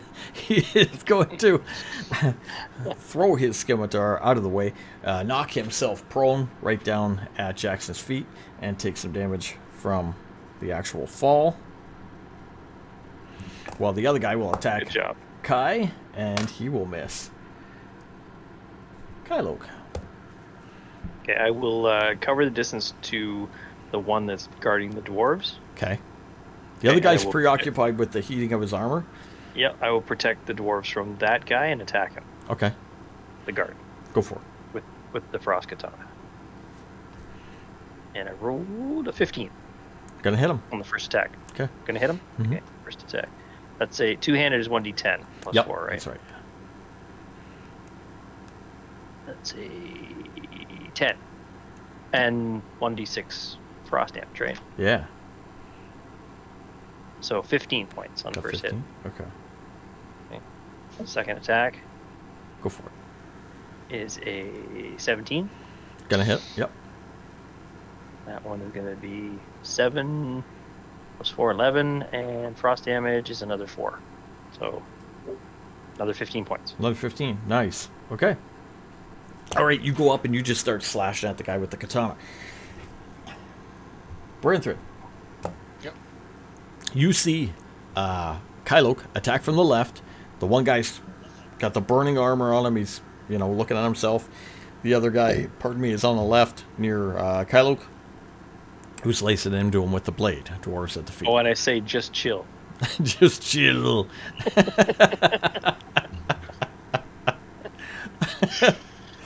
Oh, icy buns. Yeah.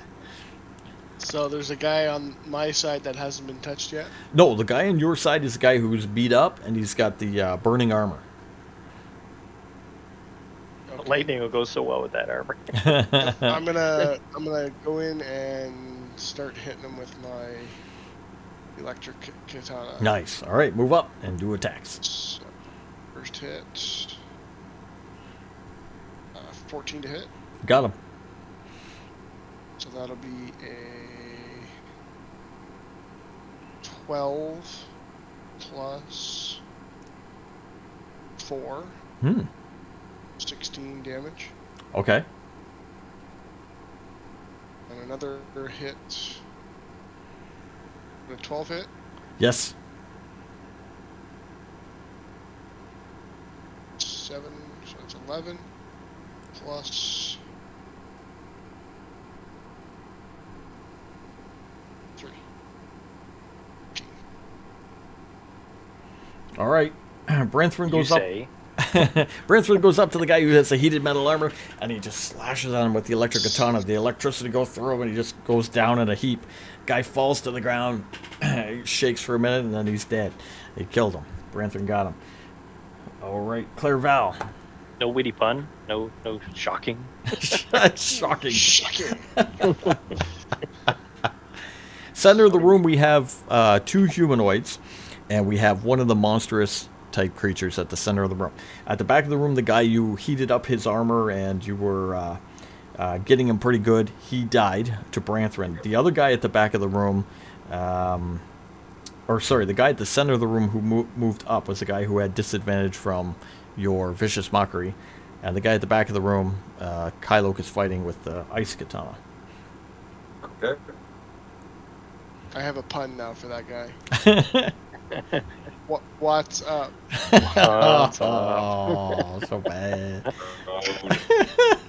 Boo. Yeah. All right. Party has been so long with a bard, we've all picked up our own version of vicious mockery. Yeah. Yeah. It's just punishment. Yeah. Punishment. All right. Yeah. So I'll turn Punishment. to I'll turn to one of the humanoids that's still up there. Okay. I'm going to cast Dissonant Whispers. You heard that horrible pun. And just think how much worse is going to be the one that they scream out upon your dying breath. What terrible pun will be the last words that you hear before you enter the abyss? No. I need a wisdom saving throw.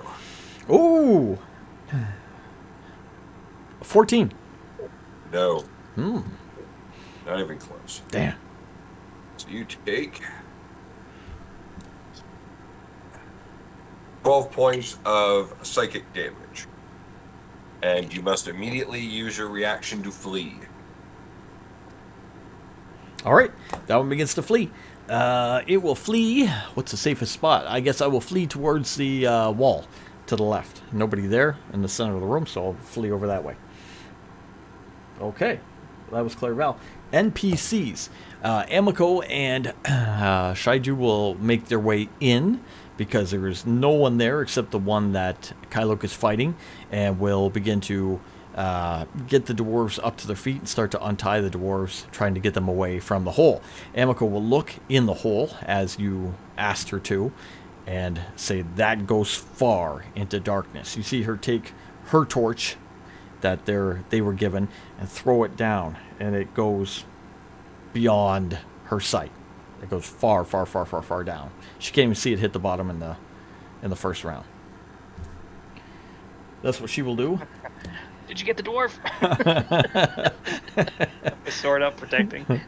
Kai at the center of the room will attack one of the other ones. Oh, nice. Yep, twice. Get him, Kai. Oh, and I have an ally within 5 feet.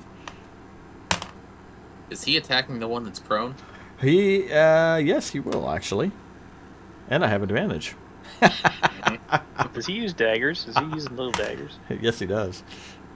Reminds me of your Dark Souls character. Yeah. First one, your Dark Souls 3. Well, that's it. Kai will light that up. He's going to hit that guy twice. He's going to have advantage, and he's going to have sneak attack damage. That guy will die. So the humanoid one killed by Jackson, one killed by Kai. The other one's fleeing to the left, leaving over the monstrous guy at the center of the room. Kara, She's gonna hold off for now. Wait to see if anybody needs healing. Jackson. Who is after me? Who comes after you? Top of the round, the creatures. Sorry, which of our allies? Which of your allies would be next, Kylok? I'm gonna make my way over to Kylok and put my hands on him.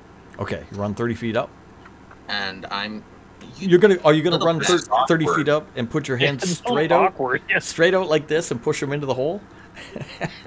No, what I'm doing is I'm gonna put my hand on him, Like, save it for and the I am going to cast Dragon's Breath, Okay. which as soon as I plug my goddamn monitor back in, I'll be able to tell you what it does. Okay. So now, as an action, Kylo can go ahead and use an action to exhale energy of the chosen type in a 15-foot cone. That chosen type, because he's wielding the katana, I'm choosing cold. Nice. Okay. Each creature in the 15-foot cone that he chooses to expend this upon takes 3d6 of cold damage on a failed save, or half as much on a successful. Damn. Okay. All right, he comes up. Jackson comes up, imbues you with the gift of Dragon Breath, and lets you know, as a magical effect goes off around yourself, giving you the breath of the dragon. Is that happening now? Like On your turn, You can choose when you can do on my it, turn? Okay. and that lasts for a minute, 10 rounds. so you can do it more than once. Oh wow. I don't think we're gonna need it that long. Yeah, but now they can chill out even more. Yeah. Anything else Jackson wants to do? That's it. That's Okay. an action. All right. Creature, top of the round. Who do we got left here? Then I am down to guy at the center of the room. It's a monstrous guy. Guy at the back is fighting Kylok. You were nearby. The other guy has fled, but he will recover and come back. So the guy at the center of the room we're going to start with first, the humanoid guy. He is going to come back and fight Kai, I would assume. And horribly miss on his way back. Oh, he gets 2 attacks. He's going to miss both. No worries. Monstrous guy at the center of the room, however, I think is only Kai there. So, oh, and he gets a natural 20 on the first one and a hit on the second. So the first one he's going to hit him with the scimitar, then he's going to bite him. So for the scimitar, can do some damage, and for the bite, he's going to bite into him and poison him. Or give him, sorry, poison damage.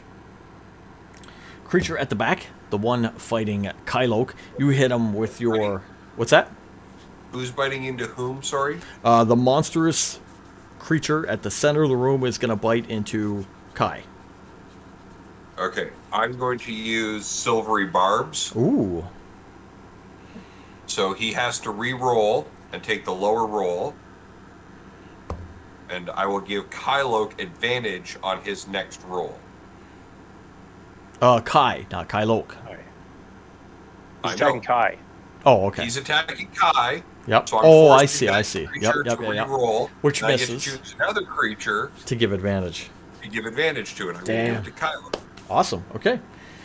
All right. So re-roll and take the lower roll. I did, and I missed. So that will not hit and poison him.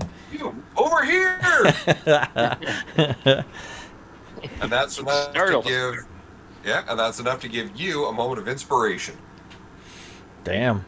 All right, but it's still my turn. Enemy at the top near the pit fighting Kylok, who is in good condition, who only took attacks from your scimitar once, will attack you back. Points of damage.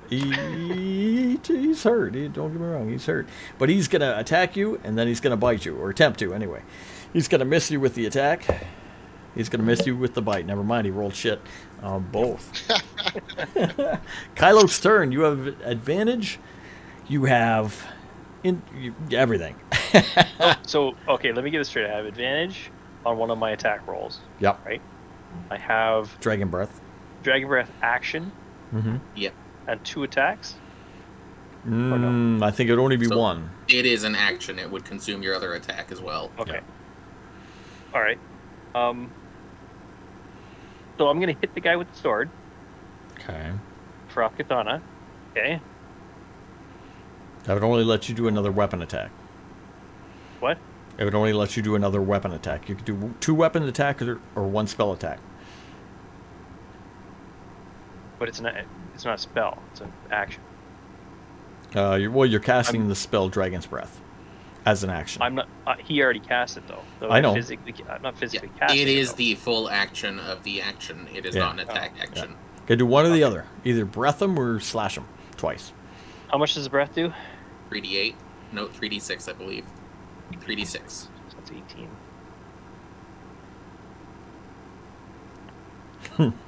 I'm gonna hit him with the swords. Okay. With the sword. Okay, You so got advantage that's, on your attack. So the first attack is 14. Does that hit? Is that with advantage? I'm not rolling the advantage yet. Oh, okay. 14, yes. Okay. So I hit on that one, so that's 10.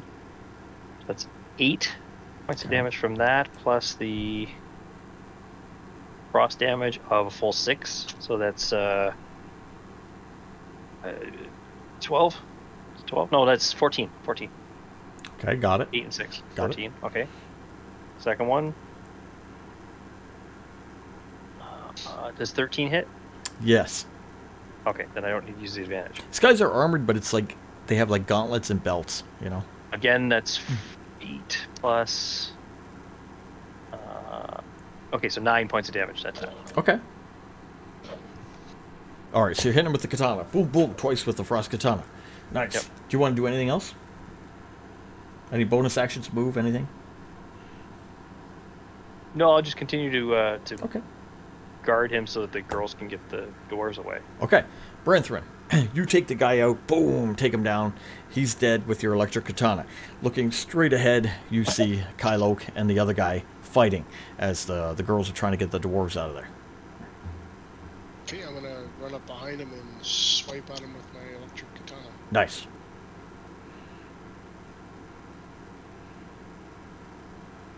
Oh, nice hit. So a 19 to hit. There you go. Hit him with 11, and then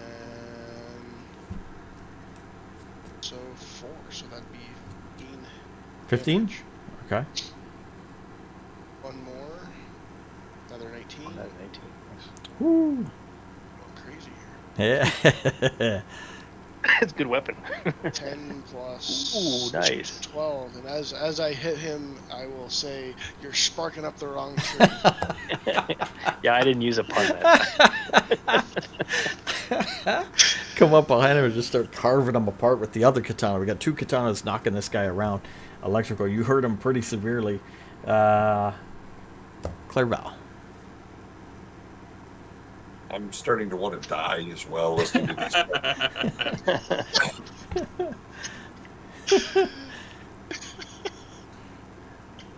Maybe I can just put this one out of his misery and make his head explode. So, the one that he's fighting, do another dissonant whispers. Trust me, you'll be happier when you're dead. I don't have to hear what he's going to say. Okay. Is there 3 still up currently? 11 to save. Not going to make it. Yep. There is the guy at the back you guys are fighting. There's the guy in the center who's a big guy too. And then there's a little guy in the center as well. So there's 3 total, yeah. 12 points of psychic damage. All right, 12 points of psychic damage, which brings him to that at the back. Okay, boom, he gets hit by the psychic damage at the back. He's getting all screwed up. Everybody's on him. He has to flee. Oh, he's got to flee. Oh. I get attack of opportunity. Yeah, you both do. So So does Brenthrin, Jackson. Oh, Jackson's right there too. Jackson had moved up. You're right. Yeah, everybody attack of opportunity on. Damn's like, damn. He's not getting out of there. He's screwed. Does an 11 hit? Yep. Oh no. No. Okay, so I'll use my advantage. Ah, okay. All right. Right. Does that carry Does over? 25 hit? Oh, it does. Yeah. It's still the same You're right. round, right? Yep, So, you're right. 18. 18, yes. 25, yes. Jackson's just extending his sword for 7 slashing damage. He's just pointing it forwards. And I did 12 damage with the sword. 23 to hit. 23. 9 attack and 3 frost. All right. Jackson skewers him in place. You two both slash him from the sides. Dude's And dead. that's 11, 12, 13 to damage. Oh my god, I gotta write everybody's name down on the kill. and he Jackson goes just down, standing there with a chunk of this guy on his sword. and as he goes down, I say, "That was shockingly cool." Oh, so bad. Shockingly cool. I Oh see what my you did there. god. All right. He dies. The girls are able to get the dwarves up, untied, and away from the pit. There's nobody threatening They're there. They're still hypnotized. They're just like, no, no, no, no. Kai is so all alone at the center of the room with one of the giant monstrous ones and the other one. So they're going to both go on him. So he's going to take 2 attacks from each as he's trying to hold him off. The humanoid one's going to attack him twice. The monstrous one so far is going to hit him twice too. So he's going to take 2 scimitars, then 1 scimitar and a bite. So he's in trouble. 5, 8, 9, 13, 14, 15, 16, 17, 20. He's going to take 20 points overall, plus what he's at. So, okay, let me just check against his hit points, see where he is. Where's Kai? He's a hurting. He's hurting. Oh, he's more hurting than I thought he was. Okay. Yeah, he's really hurt. He's yelling out. Good thing Center of Kara's the back room. there. Center of the room. Kara's there. It's her turn, so she will move up because she can, and behind him and heal.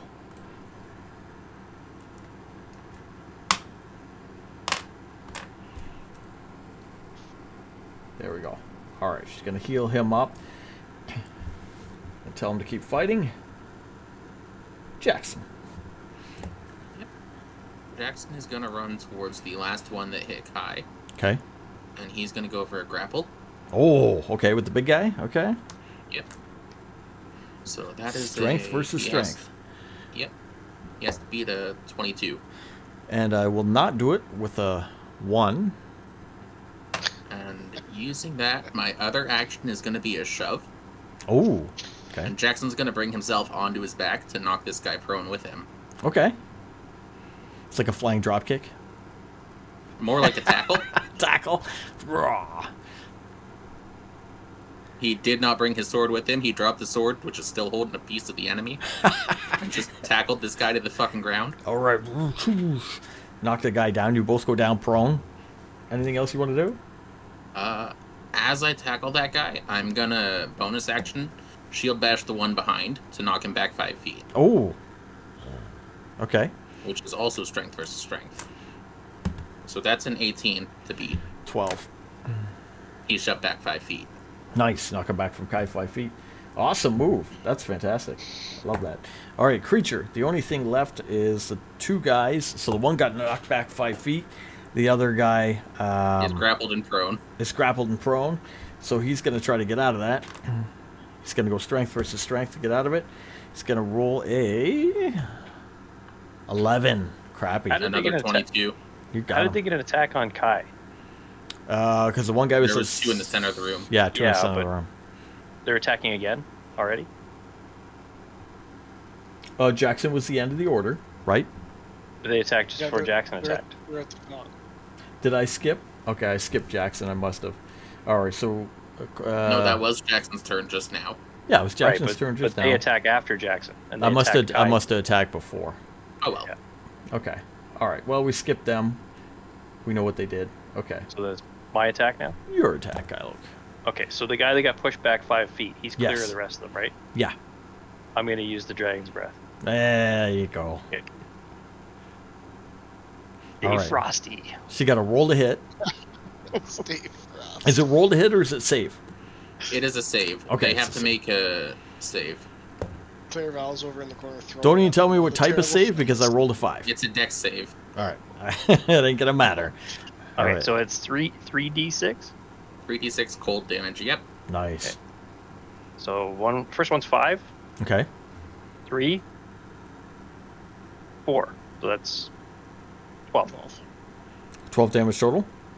Yep. Okay. Okay. You just emulate this dragon, the shape of a dragon appears in the sky and in front of you. Magically, as this cold damage goes out. And when I'm done, I'm like, burp a little and go, oh my god. There's still a few more rounds of that. I know. Blast him. He's still up, First, but he, first time I did it, though. you hurt him, man. Pretty bad. Branthrin, you're at the back. You just downed that guy with Kylo and everybody else. Kylo shoots to the middle of the room with a magical dragon's breath. 30 feet away, the two guys are. One's down in a tackle. The other guy's standing up. Got hit by the breath. Okay, I'm gonna run towards them. As I do, I'm gonna Jackson's sword and bring it with me, Okay. and lunge at the one that Jackson tackled. Okay. Well, with an attack? Sure. Okay. Like a sword attack?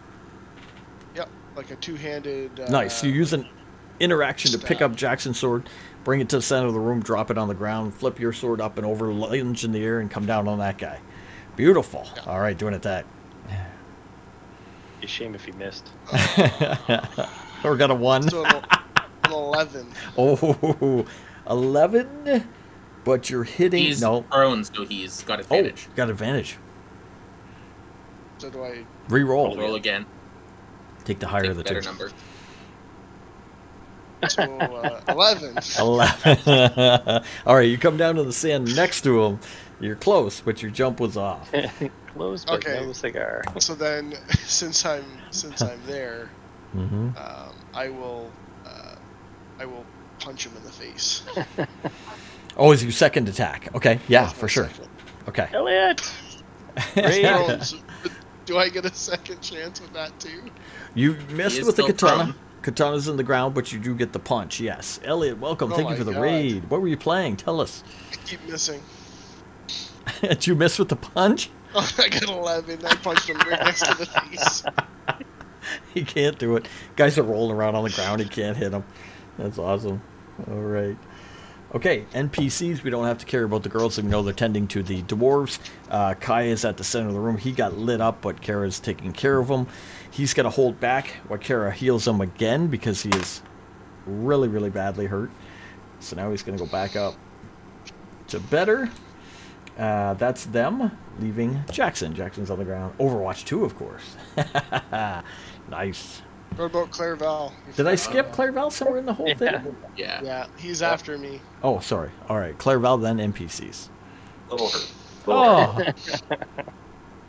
We just All thought right, you so were I'm just going to still say throwing the up in one the back. that's rolling around on the ground with Jackson, and just think, this is how the story of your life will be told, that you died rolling around on the ground with a giant green pirate man climbing on top of you. Vicious mockery. all right. Wisdom saving throw. Giant green Fireman. 11. All right, you fail. You take 3 points of psychic damage and have disadvantage on your next attack roll or ability check. All right. Okay. And I'm going to move over to Kai to check on him. All right. Move over and check on him again with the NPCs. Blah blah blah blah blah. Back to Jackson. Good game, though. Start off with Elden. While Ring. I've got Cool. this one grappled, Oh, nice. I'm gonna just, reach for my dagger and shove it in his gut while I'm holding him. Nice. Okay, you got him on the ground. Get the dagger out. Get him stabbies. No success. That's a fuck Christ goddamn. How'd you get? Natural 20 Oh yeah. with that purple and white dagger that beats the shit out of them. Oh.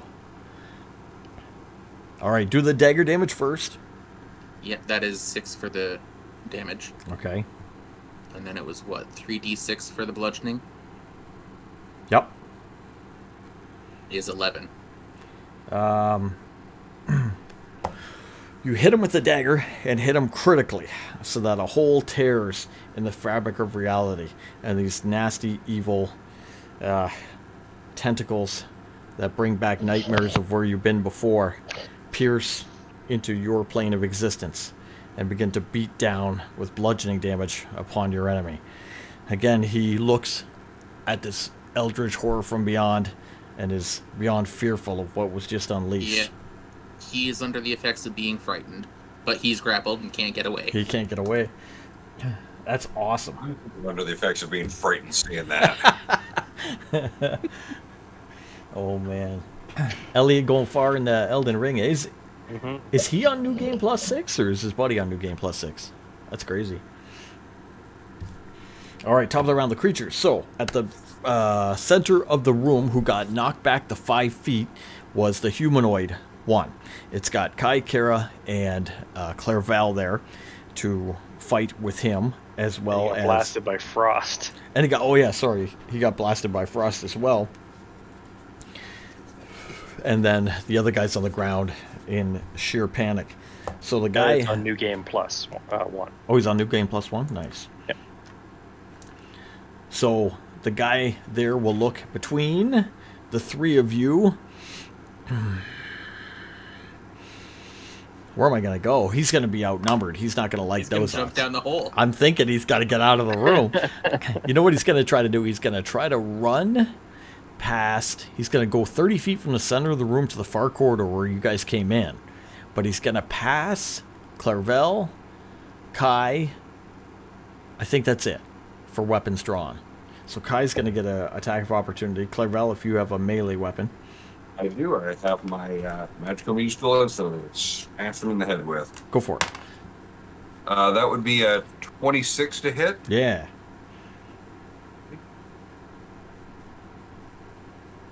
That would be 14 points of damage. Ooh, okay. He's still up, but he took boom, boom damage from both of you guys as he tries to get away through the center of the room and towards the southern corridor. That's a humanoid one. The other guy is on the ground. He is feared and from Jackson's attack. Can he technically try to get out of the grapple or no? You can try, yeah. Okay. I'm just going to attempt. Oh, here we go. 22. Yeah, I got an 8 on that. All right. He scurries out and away. Got to use half his movement to get up, though. Half his movement to get up, and then he used the check to escape from the grapple. That's pretty much all he can do, I assume. He's out. That's the creature. Kylok. How close are those two together? One guy's at the center of the room, the other guy's at the southern part of the room. So from you, 30 feet to the center, 60 feet to the far guy. How far does this blast go? 15-foot cone. 15 feet long? 15-foot cone. Yeah, you would have to move up 15 feet so to hit the guy at the center, so you're about halfway between the pit and the center. Okay, so I'm 15 feet away from that guy. Yeah. Okay, so I'm gonna hit him again. Go for it. Or I'm gonna hit him. Hit him, yeah. Oh, I don't have to roll to save, right? To save, That's I'm sorry. Yeah. And I rolled a 2, so it ain't gonna work. That hits. 1. What's 1? Plus 4. So 6 points of damage. 6? All right. Bless you, Drake. All right, you hit him with the frost breath again.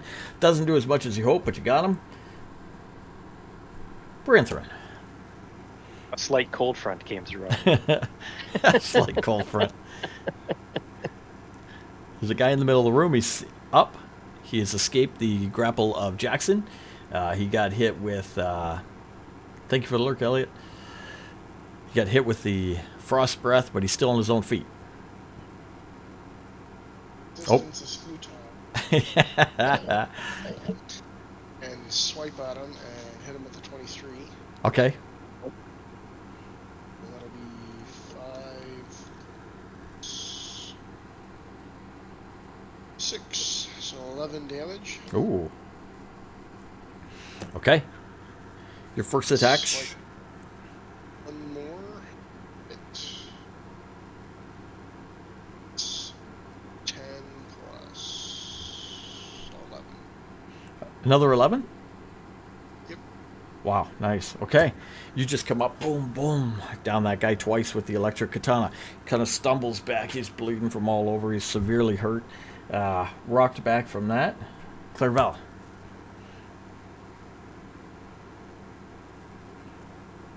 You need to stop bleeding all over all of our weapons. Do you have any idea how long it's going to take to clean up this shit? Vicious mockery. Wisdom saving throw. Yeah, he doesn't listen. 19. Ooh. Okay, you good?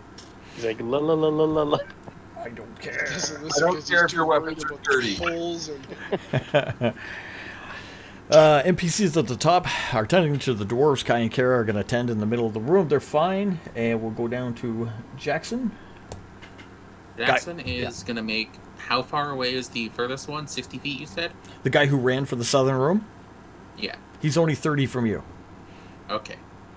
So it's still a disadvantage because I'm not up yet. But I'm going to throw the dagger at him. From the ground. Nice. Which is a lower number is 20 for 5 piercing. Oh, okay. And Jackson's going to stand up and summon the javelin back to his hand. And yeet that at him as well. Those were words I struggled to say. hey, For a 19 to hit. You got it with 19, yeah. And that'll do 7 piercing. Ooh, okay. That guy's still up, but he drops to one knee as he's trying to run away, bleeding on the ground. He's trying to get out of the room. Creatures themselves were in a lot of trouble. Guy at the center of the room has got Jackson next to him.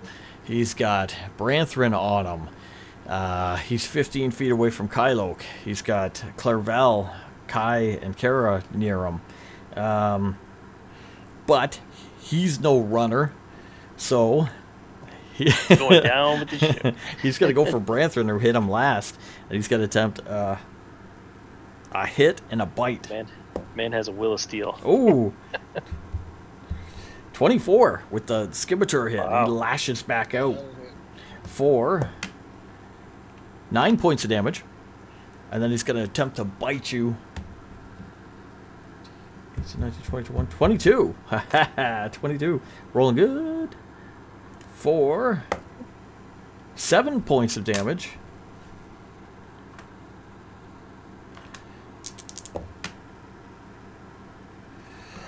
Plus 5 poison. I have a resistance to poison. Oh, okay, half of 5, so 2. 2 poison damage. Nice. Other creature at the southern end of the room is going to try to crawl down the corridor He is and away. no longer frightened. No longer frightened? Okay, he's still going to try. He's almost dead. So Desperate. he's going to try to crawl. He's frightened of dying. He's frightened of dying. He's going to try to crawl out of the room. Kyloke. Okay, so is the guy still up in the center of the room? Guy in the center of the room just kind of like shook off the damage and just lit up Branthrin. Okay, I'm going to frost him again.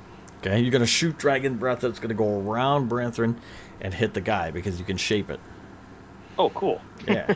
Works for me. That's what he said. Thanks. That's what Jackson said. You'll never see it coming. No, it is a You'll 15-foot never cone. see me coming. Oh, I thought you said he could denote who he wants to hit No. within. It is a 15-foot cone. Anything in there gets hit. Oh, never Oh. mind. Okay. Okay, Maybe then. that's not a good idea.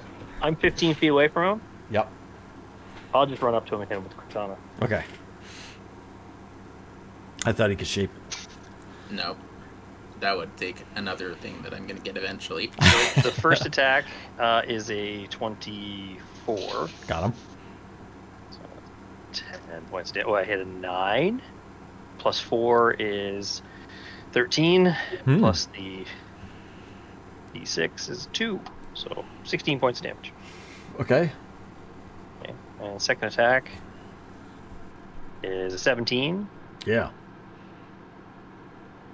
And that one's a 10. Plus 4 is 14. Plus 1d6 is 3. So 17. All right. Kyloke runs up with the Frost Katana. Boom. Boom. Takes him down with the second hit. You slash him in half with the second hit. He goes down to the ground, falls Blood into splatters all over Branthrin's face.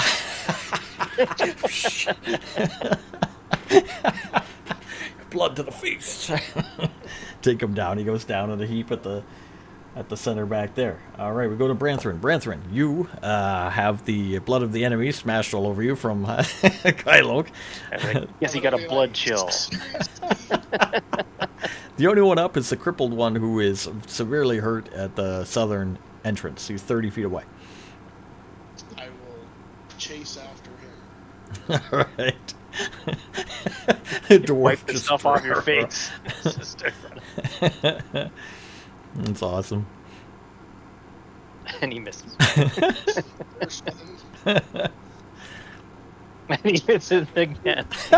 Too much shit. all over. Swing and a miss. Swing and a miss. Go for a second one. I did. He did twice. Oh, you missed both? Oh my god. All right. 11 and 9. I Too much- ran right by him. Too much blood in his face. You can't see. He's standing there leaning over going, he's winded. Clerval, center of the room. What do you want to do? So, how's Kai looking at this point? He looks way better. He's been healed up. Okay. So we just got the one left. One left. Do we want to talk to this asshole? Princeman's covered in blood, chasing him down, swinging and missing. The guy's crippled. Do we want to talk to this asshole or not? All right. Get some information. You can talk to him? But they spoke like some weird language. Just grab him and bring him over here. Okay. Don't kill him. All right. NPCs will surpass Jackson. Your go. Jackson's gonna go over to him. Okay. 30 feet. Yep. He's gonna stand, 15 feet, 15. Sorry. and he's gonna lightning lure him over. But he is also going to back up 5 feet as he does this, Okay. so that he does not take the damage. Oh. Okay. And then Jackson is going to move forward and Well- try to Let me do the lightning him. lure. Is it Dex? dex save. Yes. Okay. I got a 15. So he does beat that. Okay. So Jackson's just going to walk over and put his boot on him. Oh, okay. Fair enough. Guy's hurt enough. You just kind of pin him to the floor with your boot. You know what? Just for fun, do a strength versus strength. I'm going to give myself disadvantage because of the state I'm in. 11. That's a 19. Nice. Okay. Pin him to the ground with your boot. And I'm going to wipe the blood off Rantern's face as he's swinging wildly. Okay. All right. Awesome. Nice. Okay. We'll end combat at that point. Unless anybody wants to do anything specific. Guys are all dead. Dwarves are helped up and free. The one is pinned right now. Jackson is going to take his dagger out of this guy. Okay. Wipe my blood off. Sword. Clean up. All right. What's the plan? I'm gonna throw that blood on that. On the ground. All right. Jackson's going to hit him with a barrage of languages of "Can you understand me?" in 5 different languages. Okay. Do you speak any of the ones he speaks? First, we'll hit him with Common, then Primordial, Okay. and then Abyssal. Abyssal he'll speak. All right. What do you want to say? Why are you sacrificing these dwarves? Okay. Straight to the point. Says it's not because they're dwarves. Any sacrifice will do. A sacrifice to our god. And what is your god? The god Seth. I'm going to relay that back to everyone. Okay. And Jackson is also going to wave his hand and make his javelin appear in his hand. Okay. Knowledge, religion, Go for it. 16. 16? Oh, it's not too far off. Being a bard in the major cities and knowing a lot of the lore, you know that Seth is one of the gods of the, if I can pronounce it right, Yuan-ti, Okay. Yuan-ti, whatever you want to say. Yep. Okay. Find out what they were hoping to achieve with this sacrifice. I will ask purpose of the sacrifice while I'm putting the javelin away. All right. He will just tell you to appease the god. He is obviously one of the lesser standings in their hierarchy, so he may not know everything going on. He thinks it's a sacrifice to the god. Any humanoids, these are humanoids they captured, and that's what they were doing. History check on the Yuan-ti and the connection to Seth. Okay. Jackson's Ooh, going to natural. relay back. Standard sacrifice. Natural 20 plus 4, so 24. Alright. Nice. Being a folk hero then of the land, you've heard stories of far off lands, mostly jungles, distant islands, and whatever where the Yuan-ti may dwell, but they also dwell in ruins and hidden away places such as this. Seth was a god of them, who was then, I believe, banished or defeated by another god and sent to the abyss. And they've always been trying to get him back.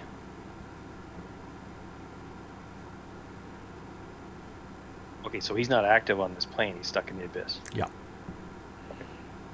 So I relay that to everyone.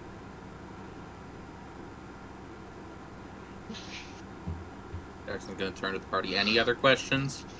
Do they have anything to do with whatever's up here up top? I will ask if they know what's up with the Colosseum above. The ruins of the old dwarf town? Yes. Trebuchet and Specifically the gargoyles. The gargoyles, no, he won't know anything about the gargoyles of the trebuchet. If you're asking about the dwarven city, he'll say it's just a dwarven city of old. We came upon this place of power on our own and have moved in, kind of thing. Next question. Can he read the walls? No. Ancient beyond.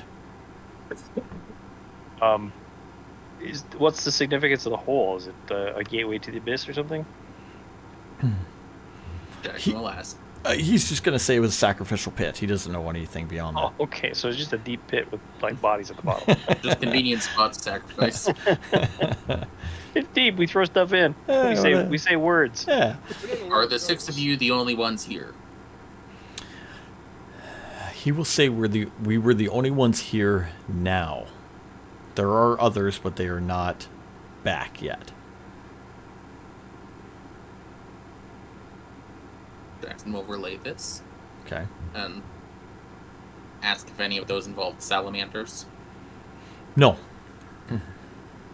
how many are there? In total, for like their local, Yeah, Sect. whoever's going to show up any minute. another 25. But not any minute. He expects them back in a couple days. All of them? What's that? All of them? Doesn't know. He's too low on the hierarchy. He just knows that there was about 25 people involved in this little sect, and some have left, and they're going to be due back in a while. Name of their leader? Who's your boss? Ooh. Who is the boss, eh? It's me. Shmee. Speed It goes to generator. Shmee. Squee, that's the name. Squee. Yeah. Squee, not Shmee. You killed my father. Prepare to die. All right, he's going to give you this one. I'm going to just spell it out because these are fun. ZAHSHIHLAH.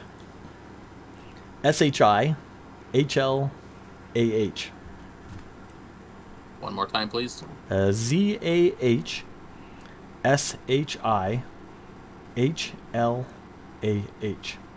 Zahishla. Yeah.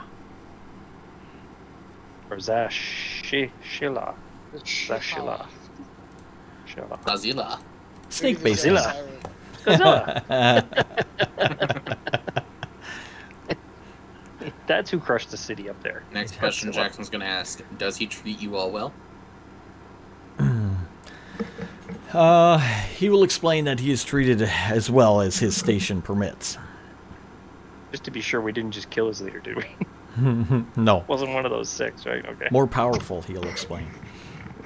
Anyone have any other questions for this Yeah, one? what is he? What do you mean? leader. What do you mean? What is he? What is he? Like, is he... Jackson's going to point to the elf Okay. and ask, that one wants to know what you are. No, not him. The leader. Specify. The What is your leader. boss? Is he like you? Yeah. He's going to explain that that it's the highest in their hierarchy, so it'd be more pure snake. He looks like a snake. He'd have a tail. He'd have the upper body, but he'd have the hands. He'd be muscular. He'd be very large and very powerful. Same race. More snake. Yeah, yeah, King Cobra. yeah. Lorvel, you've been quiet. Any more questions? Oh. Do they know how far or how much more there is to this temple? Good question. No, so far they have found the entrance chamber that you came in. They will explain that there is a southern chamber which has purple wormlings in it that they don't go near. And then there is this chamber here, which they happened upon, found the pit, and set up their little cult area. Okay, Jackson's gonna help this man to his feet at this point, Okay. and I'm going to ask him how much he values his god. Above all else. Jackson's gonna ask in common. Any more questions? Are you gonna sacrifice him? See you, Frosty. I'm asking is you that asking, question. Are you gonna sacrifice this man?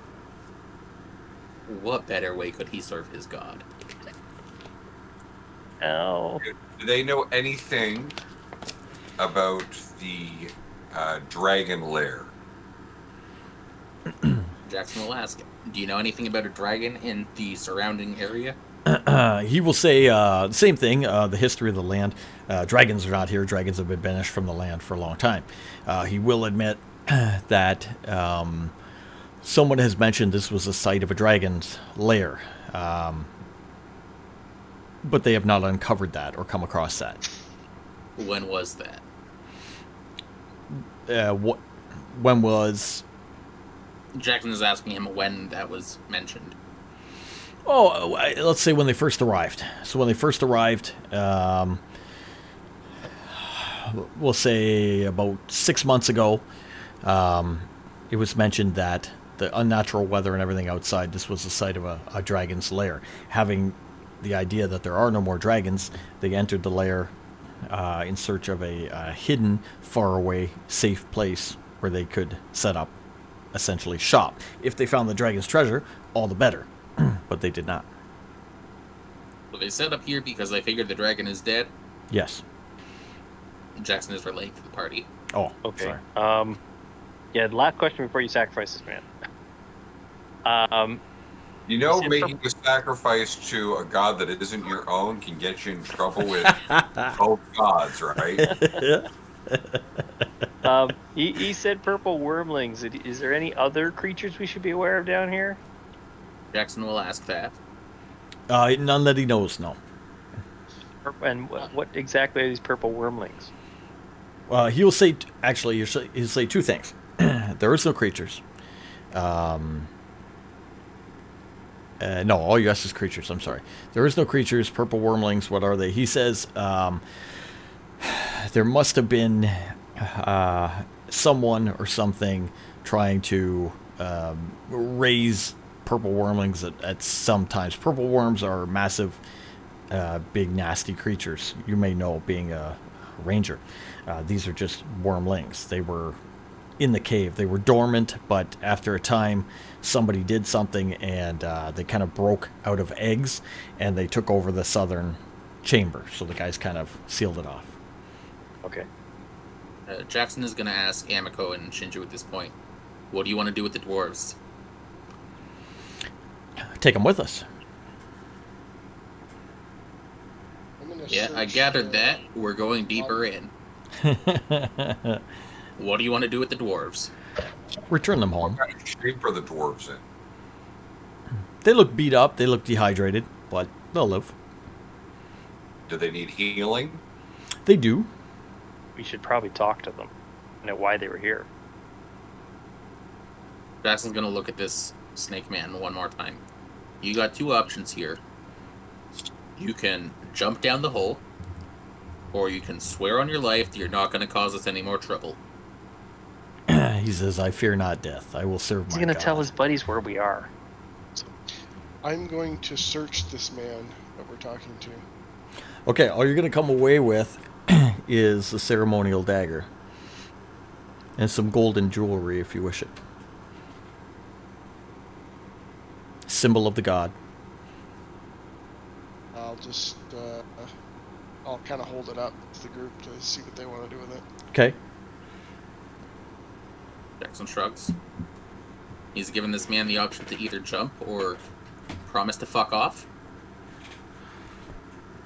and serve his god another day. If you let him go, he'll leave. Yeah. If he'll go, he will go. How close is he to the pit? He's at the beginning of the room, the southern part. Pit's at the north. Oh, you're right. You'd have to drag him back.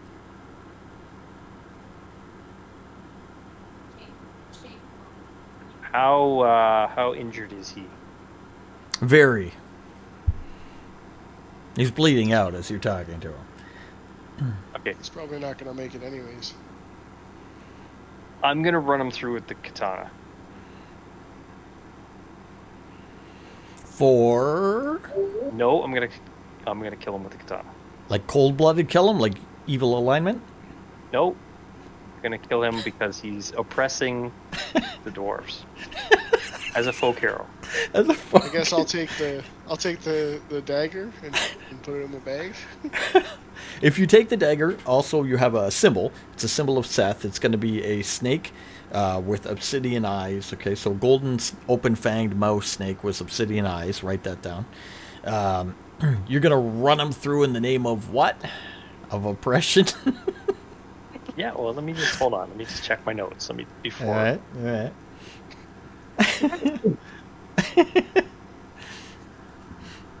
Yes, through my chaotic alignment, Chaotic good. my ideal of freedom. My ideals are freedom. Tyrants must not be allowed to oppress people. Well, he's not really a tyrant. He's the lowest on the hierarchy. Tyrant at this point, my friend. Green. All right, I'll let him bleed out then. I'm not gonna kill him. All right, he tries to leave. I have no problem with you killing them. Don't get me wrong. Just Y'all I'm gonna be doing it in the name y'all of- gonna be judgy and think I'm gone evil. you're doing it in I- the name of self-preservation. He's in no shape to be a tyrant. He is going to leave if you let him, but he's wounded. Without healing, he probably won't make it too far. So he's going to attempt to leave. The snake guy will attempt to leave. He won't give you no problems. You guys gather back together in the main room. Anything else you want to do at the end here? We'd probably search the deadlings. The All right. reptilian people. All right, you got to search around the room. You are going to find some scimitars. The 3 scimitars the guys were using were +1s. They're very nicely made.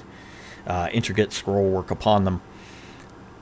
And their armor was mainly just made out of metals. That was more bracers and like elongated belts. Oh, that armor over there, don't use that because that's like pretty much welded to itself. Jackson is gonna look at these scimitars. Okay.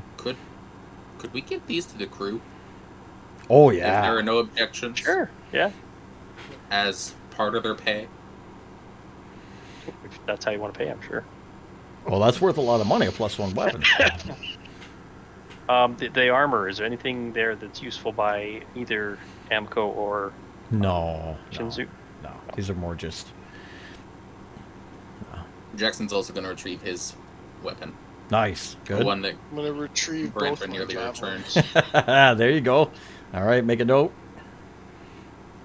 I only shot one arrow that missed, so what Yep. do I roll here to get that? 50%, tell me high or low. Whatever, call 1, and if it's that 1, you'll get it back.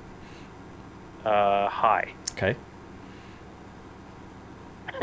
No. Well, that's a 1 and a 1. 11. So Ah, low, I broke. didn't get back.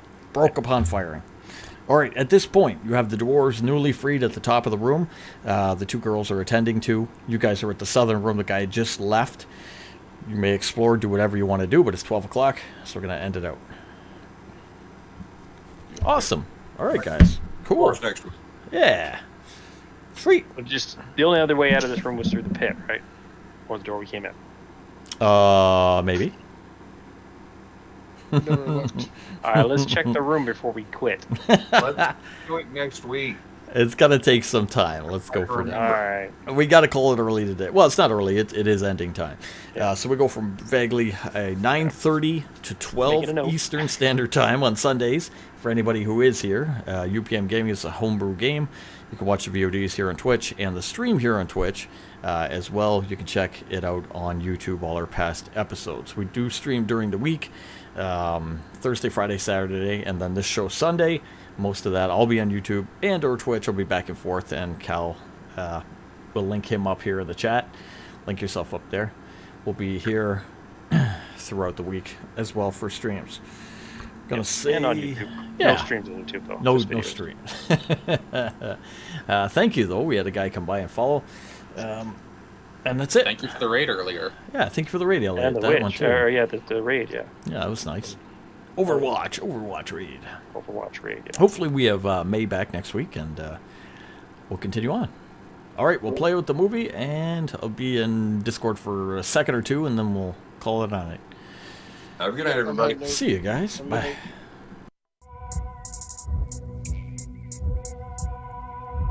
gonna- Melancholy, fear the approaching doom. Know your fears, but don't let them consume. Innocence lost, no one is immune.